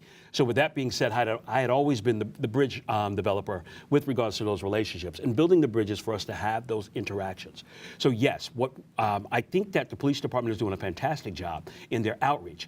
Do I think there's a little bit too much overreach, because now we're pushing a lot of our cops into being social workers and not really being able to do the law enforcement? Because irrespective of what they say, crime may be down, and if you look at their statistics, it's down by 30%. That 30% could just be 2 crimes or 2 things that have been committed that lowered the number, or not committed. So what we're saying is there is crime is taking place. Just today, I'm dealing with an issue in Red Hook houses that I'm going to right after I leave here. And basically, we have elderly people being assaulted inside housing developments and being robbed for their paychecks or their Social Security checks or whatever it is that they get, for subsidy. They're now being robbed inside the buildings, and people are stalking. So crime to me is not down. Crime has just shifted a little bit because now folks know what they need to do in order not to get arrested. Well, they're certainly right, and I think even the NYPD commissioner has said, there's 6 to 12 precincts where we really need to still pay a lot of attention. So it's always a nuanced picture in New York City. It's never monolithic. In our last couple of minutes, transit is obviously an issue that's been on the mind of a lot of people. The MTA, it's not controlled by the public advocate or the mayor or the city council, but The mayor appoints 4 board members to the MTA board, has a lot of say in the capital budget. Are there things as public advocate you would push on related to transit? Are there things you think need to be addressed? Well, one, most importantly, I would push to see that we can get a seat, the public advocate can have a seat on that board, so that we can actually give the input of the people. Because it seems as though a lot of the fat cats that's on that board, primarily, they don't even ride the train. They may have a Metro card, but they don't ride the train. And when it's all said and done, someone needs to be there to advocate to make sure that the people's voices are being heard about the issues that's happening in subway and transit, I should say. And the other piece of that puzzle is the buses, and that's where the mayor does have more control, being the city streets and routes and things. Is that something you hear out on the campaign trail, concerns about the buses because they seem to be crawling around the city? I actually work with a group of MTA workers called Progressive Action, and am a participatory member in some of the issues and the rallies that they hold. There's a lot of issues with the buses, particularly with older buses being put on routes in communities of color, where they say that, oh, they put them there because there's not a lot of money coming in because people are just jumping on the bus and not paying. So when you say these kind of things, it has to be looked at, with a really strict eye to say, hey, look, no one should be getting any subpoor, type of conditions with regards to whatever transportation is provided for them. So we have to monitor. So yeah, there's some issues with buses. Timing is an issue, but also you got to contribute that to the traffic patterns that they've created that's causing a lot of the issues. All right, we've touched on a lot of things. We're going to have to leave it there. Tony Herbert, candidate for public advocate, thanks so much. Thank you so much.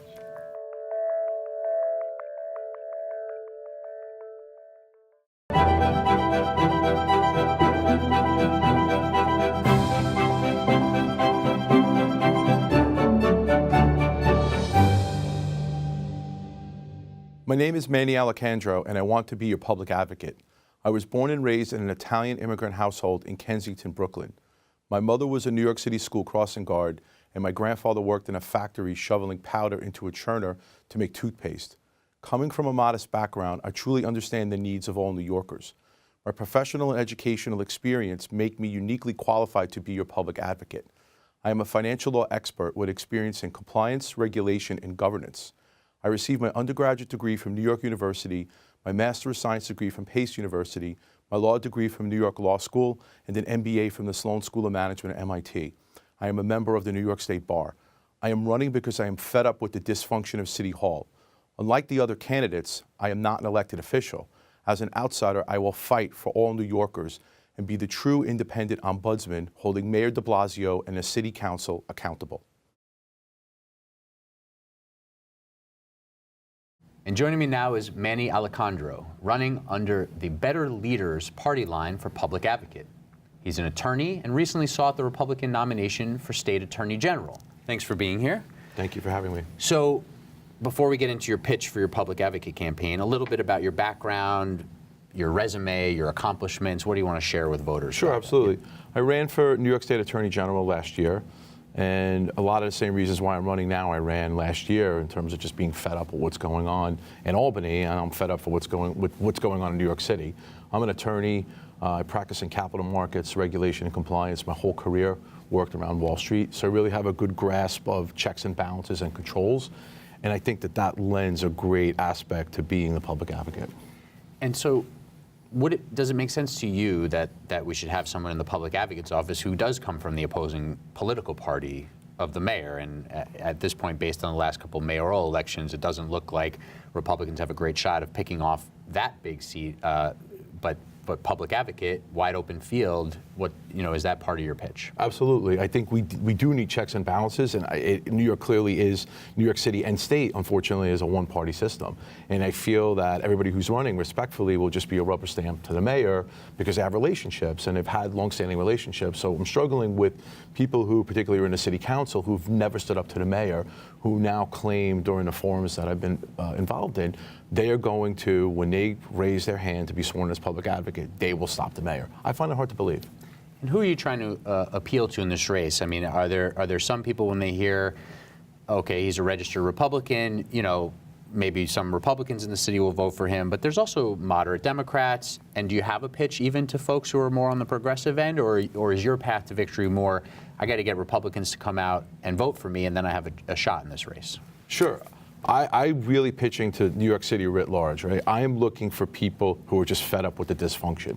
So yes, I'm a Republican, yes, I'm pro-Trump, but when I say that, I'm talking about someone who wants to work with the federal government. So if you look at what's going on with NYCHA, HUD is involved now. There's federal involvement with HUD. I think it's important to have a strong relationship with the federal government and not be at war with the federal government. If you look at what's going on in Queens, we had a rally in Queens yesterday on Sunday because of the execution, the gangland-style execution of an 18th Street gang member by an MS-13 gang member, right? On the subway platform. On the subway platform, on the 7 train. And the reason that we had the rally was because there is a sanctuary city policy being pushed by Mayor de Blasio to force or to prevent, I should say, communication between ICE and NYPD. So this individual that actually was apprehended who murdered the opposing gang member, he had a record. Unfortunately, that information was not shared with ICE. So these are the kinds of issues that I'm really focusing on, which to me cross party lines. Okay, so let's take that further. You're saying, the city's not being run well. Talk a little bit more about that. What are some of the issues where you're elected public advocate, February 27th, you come into office after the election on the 26th. What are you focused on? What are you calling out the mayor on? What are you issuing reports on? Absolutely. So NYCHA housing, major issue. Everybody's talking about NYCHA housing. My take on it's a bit different. My take on it is I'm really looking in terms of who was responsible for this negligence. I'm looking at potentially, can we move forward with criminal prosecutions, right? If this property was owned by private landlords, people literally I think, would be convicted with criminal prosecutions. This is gross negligence. I just read a report today that there's lead in water. And again, the city debates the amount of lead. It's not for the city to determine how much lead is appropriate or not. The city are not scientists, they're not chemists. And I'm struggling with the fact that the city's been able to get away with this dereliction of responsibility to people who live in NYCHA housing, brown water, lead paint, now lead in the water, no heat, rodent infestations, actually horrible situations that are incorrigible that don't seem to stop. I had heard something which is really interesting, that a judge who was responsible for the $2.2 billion settlement with HUD was reluctant to release monies to NYCHA until the actual agreement was signed with HUD, because the judge was worried that funds would be absconded if those funds went into NYCHA without the federal monitor stepping up. So that's one situation, and I would clearly work on and fix. Quick question on NYCHA before you move on to another. Do you believe that the federal government should be putting up more money? NYCHA's got $30+ billion of physical needs. Is the federal government responsible for kicking in additional funding? I think the federal government should put more money in, but really be responsible for that money in terms of allocation of it. I'm concerned. I'm not sure where that money goes, right? So you'll see a common theme in my campaign is about roles and responsibilities. I don't know who runs NYCHA. I don't know what their responsibilities are. I don't know what their experience is. And now we have new leadership at NYCHA. I'm not sure it's the best leadership. Again, it's political cronyism, people who are friends of the mayor running these agencies when there's a dereliction of duty. So I'm open to increased funding, but if it's allocated the right way. There's also third-party contracts that I understand that happen in terms of NYCHA deals with third-party contractors. I have no idea how that process is handled, if there's competitive bidding or whatever. It just seems to be a lack of knowledge. So I would conduct a thorough investigation, get to the bottom of it. Okay. So another issue, where do you think the city and the mayor are falling down? The homeless crisis is absolutely incorrigible. It disgusts me to walk the streets. I hear about human rights violations and issues in foreign countries by the United Nations, and I literally stepping over bodies. It's cold, the winter, it's horrible. It's troublesome to me that we don't even know the number of homeless people in this city. I mean, if you ask people, they actually did a census a couple of weeks ago. If you ask people, how many homeless people do we have in New York, people who are in the know, they come back with, well, it depends on how you define a homeless person. I mean, it's just a horrible situation. So my angle is, if you don't know how many people you need to serve, how could you come up with a budget? How could you come up with an effective plan? The worst thing we're doing right now, and this mayor is clearly doing blockbusting, he's putting homeless shelters in residential neighborhoods. There's one on 58th Street. There will be one in College Point. There's one in Sunset Park. There's one in Ozone Park. He's planning on opening dozens around the city. Which is the worst worst resolution. So you'd be against that. What is the Absolutely. resolution? The resolution is we need to create shelters that deliver the services that are needed by the constituents in a more appropriate neighborhood where we could facilitate those services. Right now, I don't think we could facilitate those services in residential neighborhoods where there's schools, for example, where there's children. Because now what's happening is that the neighborhood where those shelters are being built is resentful towards the homeless people in that shelter. And the homeless people are not getting the services that they need. So it's a lose-lose as far as I'm concerned. I have no idea why the mayor has decided to put those shelters in those neighborhoods. My understanding is there's like a 30-day notice period required. So the city just has to provide a 30-day notification to the neighborhood. I've been I think to many. for some, I don't even know if they have to give that amount, depending on what the building's been used at. But that's and what happens essentially is that the neighborhood has to create a coalition, and there are no governmental actors. There's nobody that I'm aware of that is in a city council, Congress, whatever, state level official who's actually working with these coalitions, right? So they have to form a coalition on their own accord, raise money, and then retain counsel third party. That's absolutely silly. To fight back, come up with some type of reason why they can't move. The city can't move forward with the shelter. You don't think the mayor's general philosophy of every neighborhood should sort of bear a little bit of this responsibility of helping people get people off the streets and into facilities? You think that's misguided because they should not be sort of housed in residential I just don't think areas. it makes any sense. There's no thinking of the process in terms of how are these homeless people being better served by putting them in a residential neighborhood. It absolutely makes no sense. So let's talk about the next step on that. When people are coming out of homelessness, they need housing. The mayor has a big affordable housing plan. Many candidates, surely in the public advocate race, have a little bit to say on whether that plan is a good plan. It's too reliant on subsidies. It's not reliant enough on subsidies, depending on where you come in. There's some who believe that New York, from the state level to the city, too much regulation, too much subsidy, needs to be a more market approach. We just need a lot more housing. Where do you come in on that? I'm kind of nuanced, kind of in the middle. I think we do need more housing, but I'm again worried about the subsidies because I feel that the city is always looking for money, and that falls on the backs of the taxpayers. And our tax base in New York City and New York State, and there's many reports on this recently, is constantly eroding, where we're losing a lot of people. And I'm concerned that these plans should be moved forward with more thought towards, what could be done to provide affordable housing in certain neighborhoods, working with developers, working with that community. I feel that there's tension between the developer community and the city, and we need to work that difference out. I think we need to come up with a better plan. Again, it's a lack of planning. A lot of what I'm saying is a lack of planning. Talking about, segueing to Amazon, for example, lack of planning, right? People in the city are upset because they don't feel, number one, that those 25,000 jobs will go to New Yorkers. People don't feel that there will be increased services. So if you have a big influx of people that are now in Long Island City that otherwise are not, what are you going to do to not make Long Island City overcrowded? Will you have more schools, will you have more roads, will you have more transportation? I would submit not, because that's what the city does. Is if you look at all the gentrification in neighborhoods that are otherwise industrial are now residential, yet there's no additional services, right? So that, to me, is a failure in traditional urban planning and thinking that through. So in favor of Amazon coming to the city with all those jobs? I'm against Amazon. Okay. I'm against and Amazon. why is that? Because I just don't, I don't think those jobs will go to New Yorkers, of the 25,000 jobs. I think a lot of the jobs will probably be outsourced and people will move into New York City. Secondly, as we were talking about with NYCHA, and then we're talking about housing with subsidies, if the city could find $3 billion to pay Amazon, I mean, those are expensive jobs. If you do the math, $3 billion for 25,000 jobs, that's very expensive. So I'm clearly for jobs.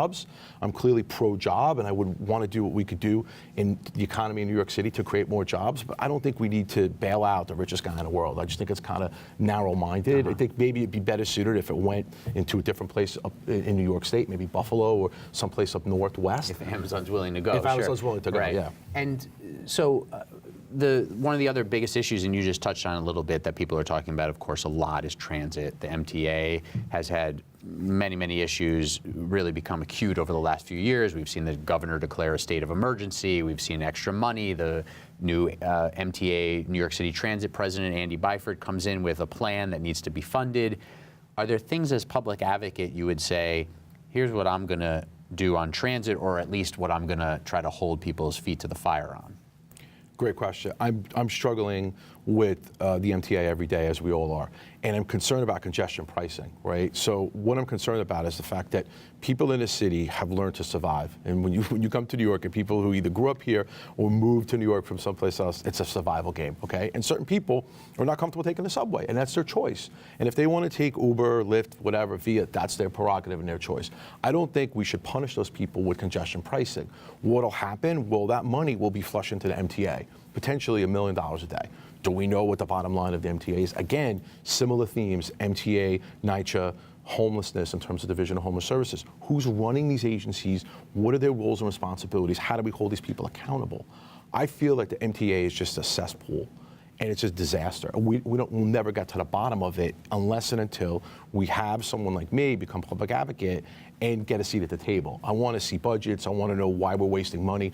I want to know why we can repair the L train on a much more expedited basis, but no others line. Allegedly, yeah. We'll see. Allegedly, We'll see, but yeah. there seems to be this urgency to serve the constituents that live in Brooklyn, which is great.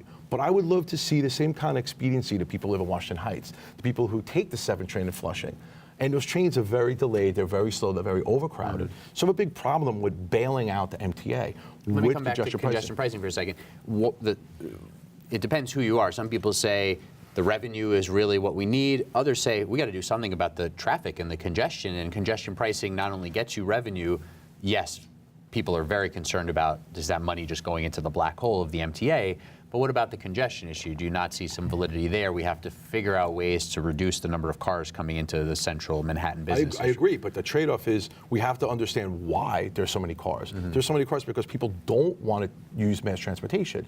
If you look at trying to go from east side to west side, crosstown is impossible. The crosstown buses, our buses are the slowest buses in the country. The only way to go crosstown by train is to take the L train.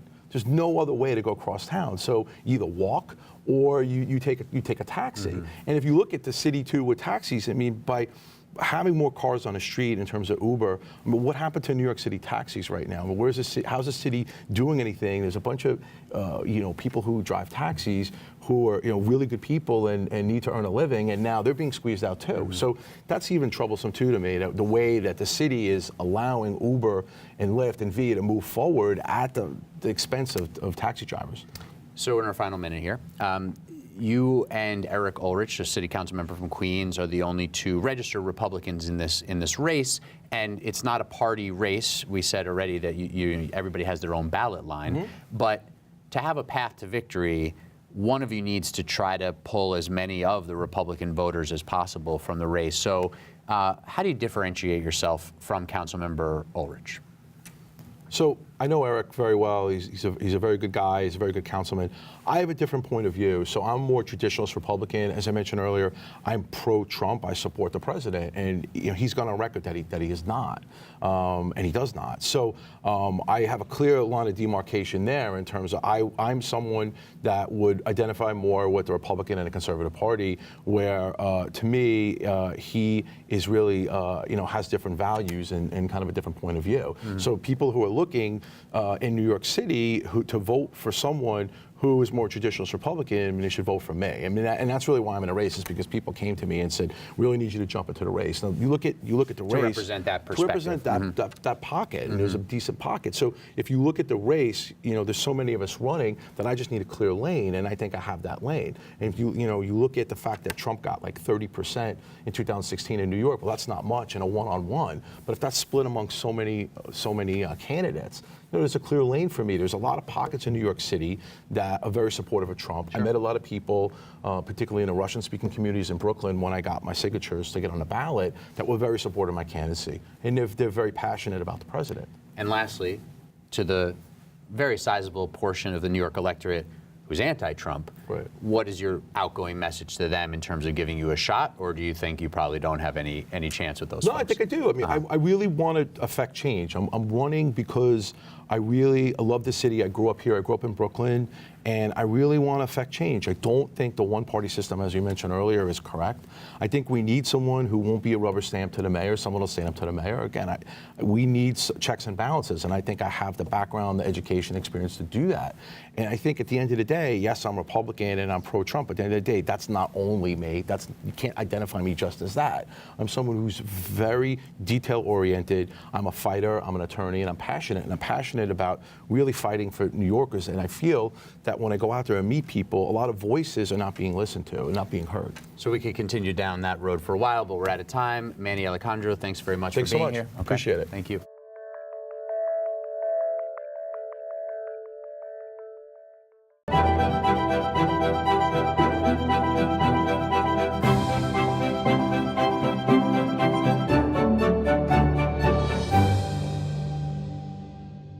I'm Jared Rich. I'm a Brooklyn-born and raised New Yorker. Both of my parents were New York City public school teachers. My brother's a New York City public school teacher, and I'm a product of the New York City public school system. I went to the University of Maryland to obtain a bachelor's degree in government and politics before coming back home to get my law degree from Brooklyn Law School. My wife and I are the proud parents of 2 young boys. They are our pride and joy. And our most important concern is that regardless of what school they and every other child go to in New York City, that we can all be confident that it's a great school. For the last 10 years, I've been working for myself as an independent lawyer. I represent people in all communities, of all stripes, on a wide range of issues throughout all 5 boroughs. I pride myself as someone who gets things done, and as public advocate, I am going to get things done, something the career politicians have shown they cannot do. As a lawyer and member of the community, I'll use the full extent of the powers of the office to bring about actual change. My platform is simple. I want to be a voice for all New Yorkers. I'll bring the same energy and the same fight that I do for my clients, my friends, and my family for all people of our city. I believe that every single public school should be a great school. I'll fight to end the opioid crisis by going after the morally bankrupt doctors and companies that knowingly pump these drugs onto our streets and into our families. I'll use my legal experience to make sure that all New Yorkers can live in a home that has heat, is lead-free, and is clear of hazardous violations. I believe in fairness, I believe in equity, I believe in trust. I believe that fairness is a two-way street. As a lawyer and as a just human, I always seek out both sides, look at all parts of a story, gather all the information I can, then I deliberate, and then I decide. I'm a litigator who will fight and a negotiator who will listen. There's a special election on February 26th. If you're like me, you're sick of politics as usual and are seeking an alternative to the career politicians. Let's truly make this election special and shock the system. Vote for me, Jared Rich, on February 26th. And joining me now is Jared Rich, an attorney from Brooklyn and running on the ballot line of Jared Rich for NYC. Welcome, thanks for joining us. Thanks for having me, Ben. So you're an attorney. Tell us a little bit about what you've accomplished in your career and how that prepares you for the role of New York City public advocate. For the last 10 years, I've been an attorney. I've been an attorney for 15 years. I'm working for myself for the last 10 years. I'm an independent attorney, beholden to no one. I work on Court Street in Brooklyn. I have my own office. It's basically me, my cell phone, my printer, a pen, against whoever. I represent all communities in New York. I'm in and out of a lot of courts, a lot of housing court, a lot of real estate-based issues. I represent the community. And so how does that work prepare you to hold elected office, especially the office of public advocate? I'm the people's lawyer. I'm the guy that the people go to when they have a problem, when their friends have a problem, when their families have a problem. Whether or not I'm going to be the one to handle it, I'm going to be the one to put them on the right course. And they know that and they trust me. And this is how I've run my business and my life for my whole life. The public advocate, stated another way, is the people's lawyer. I was born for this job. As public advocate, I'm going to operate just like I operate my own private business, my own private law practice. I'm going to represent the people to the fullest. So say a little bit more about your vision, your understanding of the office. When you think of New York City public advocate, what do you think of, or what should it be in your mind? What we think of, and the problem is, and now speaking to the community and speaking to the voters, no one even knows what the public advocate is. People in the know what it is. People know the names who have been the public advocate, but really what the public advocate has turned into, unfortunately, is a stepping stone for higher office. I'm not here for higher office. I'm here to be the public advocate. I'm going to recreate this office. In the city charter, it says, in addition to other duties and responsibilities, the public advocate shall serve as the public advocate. And I'm going to run with that clause to mean that I will be representing the people, not only introducing legislation, not only commencing litigation, not only holding public hearings. And when I say public hearings, I mean in the courtyard at NYCHA, we'll have a hearing. So holding hearings, introducing legislation, you mentioned NYCHA. Are there some other issues that you'd want to take on? Are there things you have in mind, say, if I get in there and I make this, the people's law firm in the image of Jared Rich, here are some of the things I want to tackle? People talk about the limited budget. I believe it's about $3 million budget. One of the things that I really have to offer here is I'm a respected attorney. I've earned my respect practicing law by myself, and my adversaries respect me, and now they're my friends. And what I have is an army of lawyers that's literally, they're salivating at the opportunity to be able to come in of counsel to the public advocate and live their lifelong dream of exposing everything that's going on. And that's something I really have to offer. And I believe with the limited budget, I'm going to be able to put something together that's going to blow people's minds. So what are some of those things? I mean, you talk about NYCHA. Are there other sort of topical areas, agencies, departments that you think really could use a closer look from an army of attorneys that you'd bring in? Well, I think the whole community knows that we have an opioid epidemic that is simply insane. And it's not heroin coming in from South America or from Afghanistan. It's pills being manufactured in plants. They're making this many pills. They know it's for this many people, but they continue to make this many pills. And as public advocate, I'm going to focus on the manufacturers, the whole legal drug distribution chain that's going from the manufacturers down to the community via pharmacies and bad doctors, because this is a controllable situation, and we have elected officials that are looking up in the air like they have no power over it, but this is legal drugs coming into the community and destroying us, and we're going to go after that. Are there areas from your law practice you've seen some of how city government works? You mentioned some real estate law. Are there things related to that you think need a I know closer housing look? court. I believe I know housing law and real estate law better than any of my opponents. I'm very confident in believing that, and I understand the practice of law, that you might have a law on paper, but in practice it doesn't matter. For example, we all jaywalk. It's illegal. What does it matter that it's illegal? In practice, it doesn't mean anything. And are there things in real estate or housing where that's an issue? Are there things not being enforced that you think need to be enforced? Or are there too many laws in the books in certain ways? I mean, what's sort of your perspective? In some ways, there's too many laws. For example, the mayor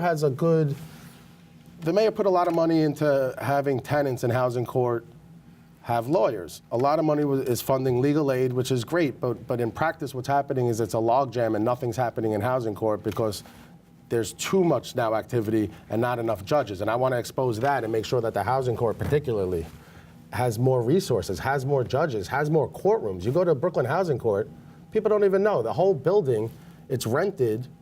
We don't even own it. It's a rented building that the lease expired 2 years ago, and the housing court is literally a holdover tenant. So you mentioned Mayor de Blasio. If you win the special election, at least through this year, you would be responsible for oversight of the mayoral administration. Say a little bit more about your view of him as mayor. He's now in his 6th year. Do you think there's things that he's doing or not doing that you particularly want to hold his feet to the fire? Are there things that you've seen as failures where the prior public advocate really didn't call him out on? There's things that the mayor does that I don't believe in. I believe very strongly that universal pre-K is a tremendous program that he got through, and I'm going to be able to take advantage of that for myself and my family very soon. You know, right now we have a mayor who seems to be a little aloof and is going across the country, possibly propelling his own interest to be a presidential candidate. I'd like to focus the mayor, but more than anything, my philosophy with dealing with anybody is I don't want to build walls.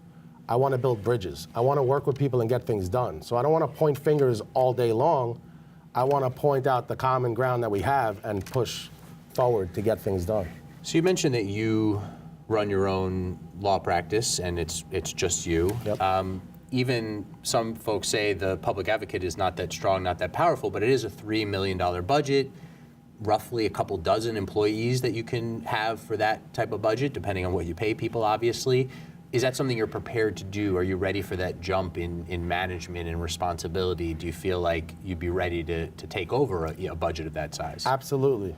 And I'm going to use that budget very wisely. And I like to point out that I got on a ballot spending about $2,500, where my opponent spent literally $50,000, $60,000, $70,000 to get on a ballot. I spend efficiently and I get things done. For $2,500 I got on the ballot. Imagine what I could do for $3 million.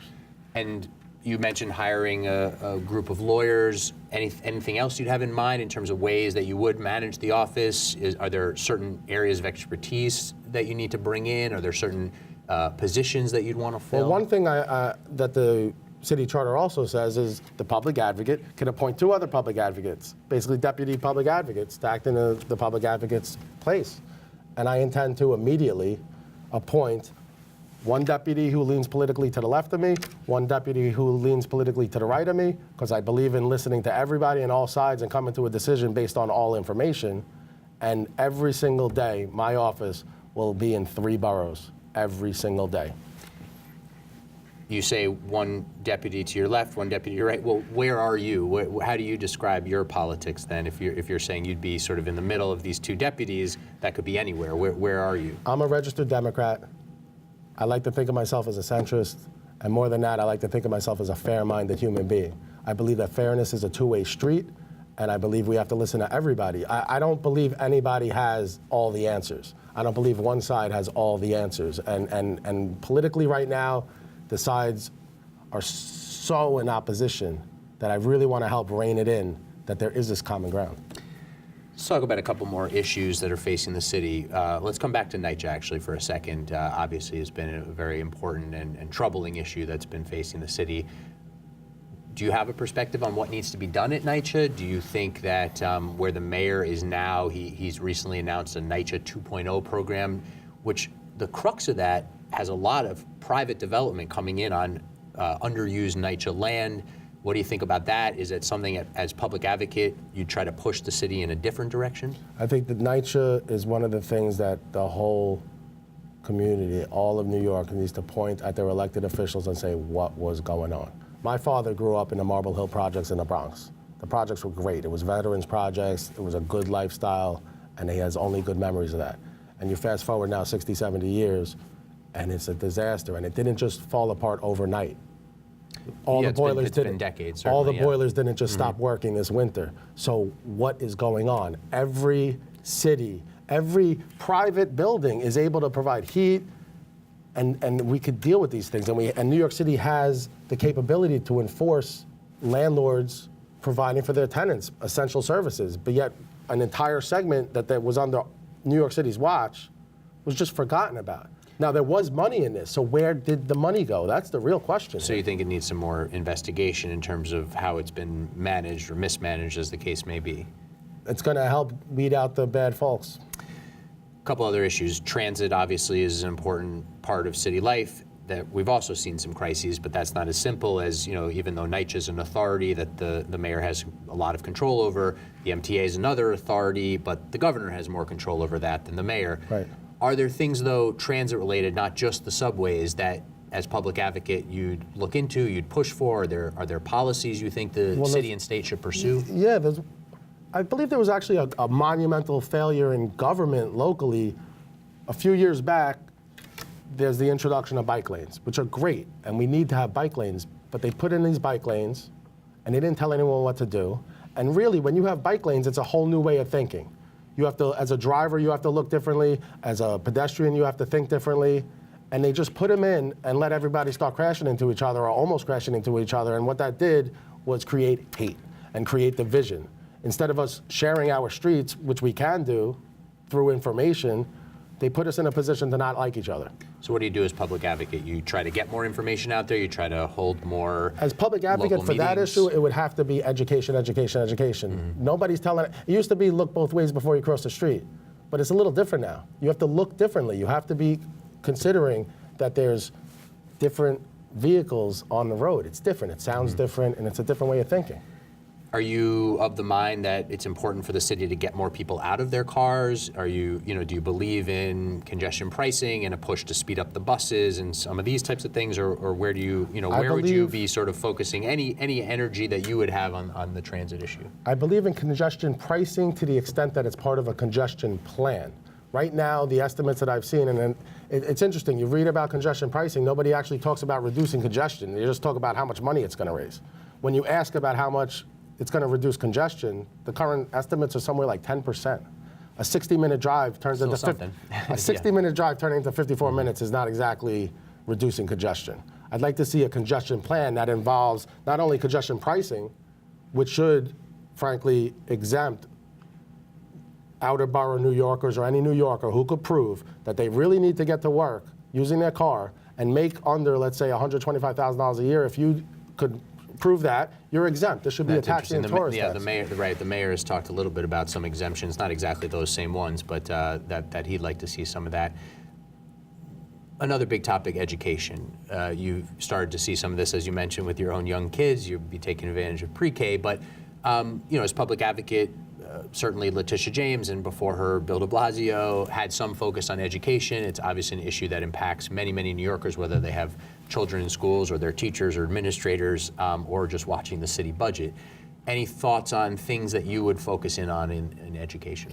I'm a public school guy. Both my parents are retired public school teachers in New York City. My only brother is a New York City public school teacher. I strongly believe the following. Every single public school should be a great school. We have charter schools, we have some specialized schools which are great and are providing a great education for those kids, but what about the rest of the kids? We have Amazon coming to town and nobody's talking about the fact that we have 25,000 jobs coming to town, but we don't have anyone qualified because our schools are shot. That's an issue. So what's the solution? What's one or two things that the schools need to do, programs that should be put in place? Is it a matter of more funding? Is it a matter of fighting the teachers union on their contract? What are some of your thoughts? I'm definitely not fighting the teachers union. I'm supporting the teachers union. Their contract should be higher. We need the best teachers to raise our kids and teach our kids. So you've been in this race, and we're in our final minute here, Jared Rich. You've been in this race, busy field, lots of forums, you're running around the city trying to talk to voters. There's a lot of current and former elected officials in the race.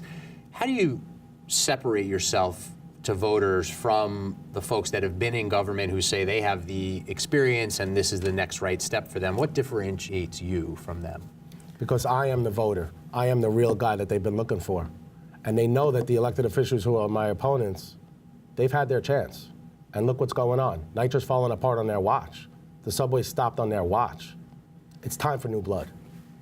And when you look to secure enough votes for winning this race, when you say to voters there's one thing that they need to know about you, what's that sort of final message? I'm the people's lawyer. I was born for this.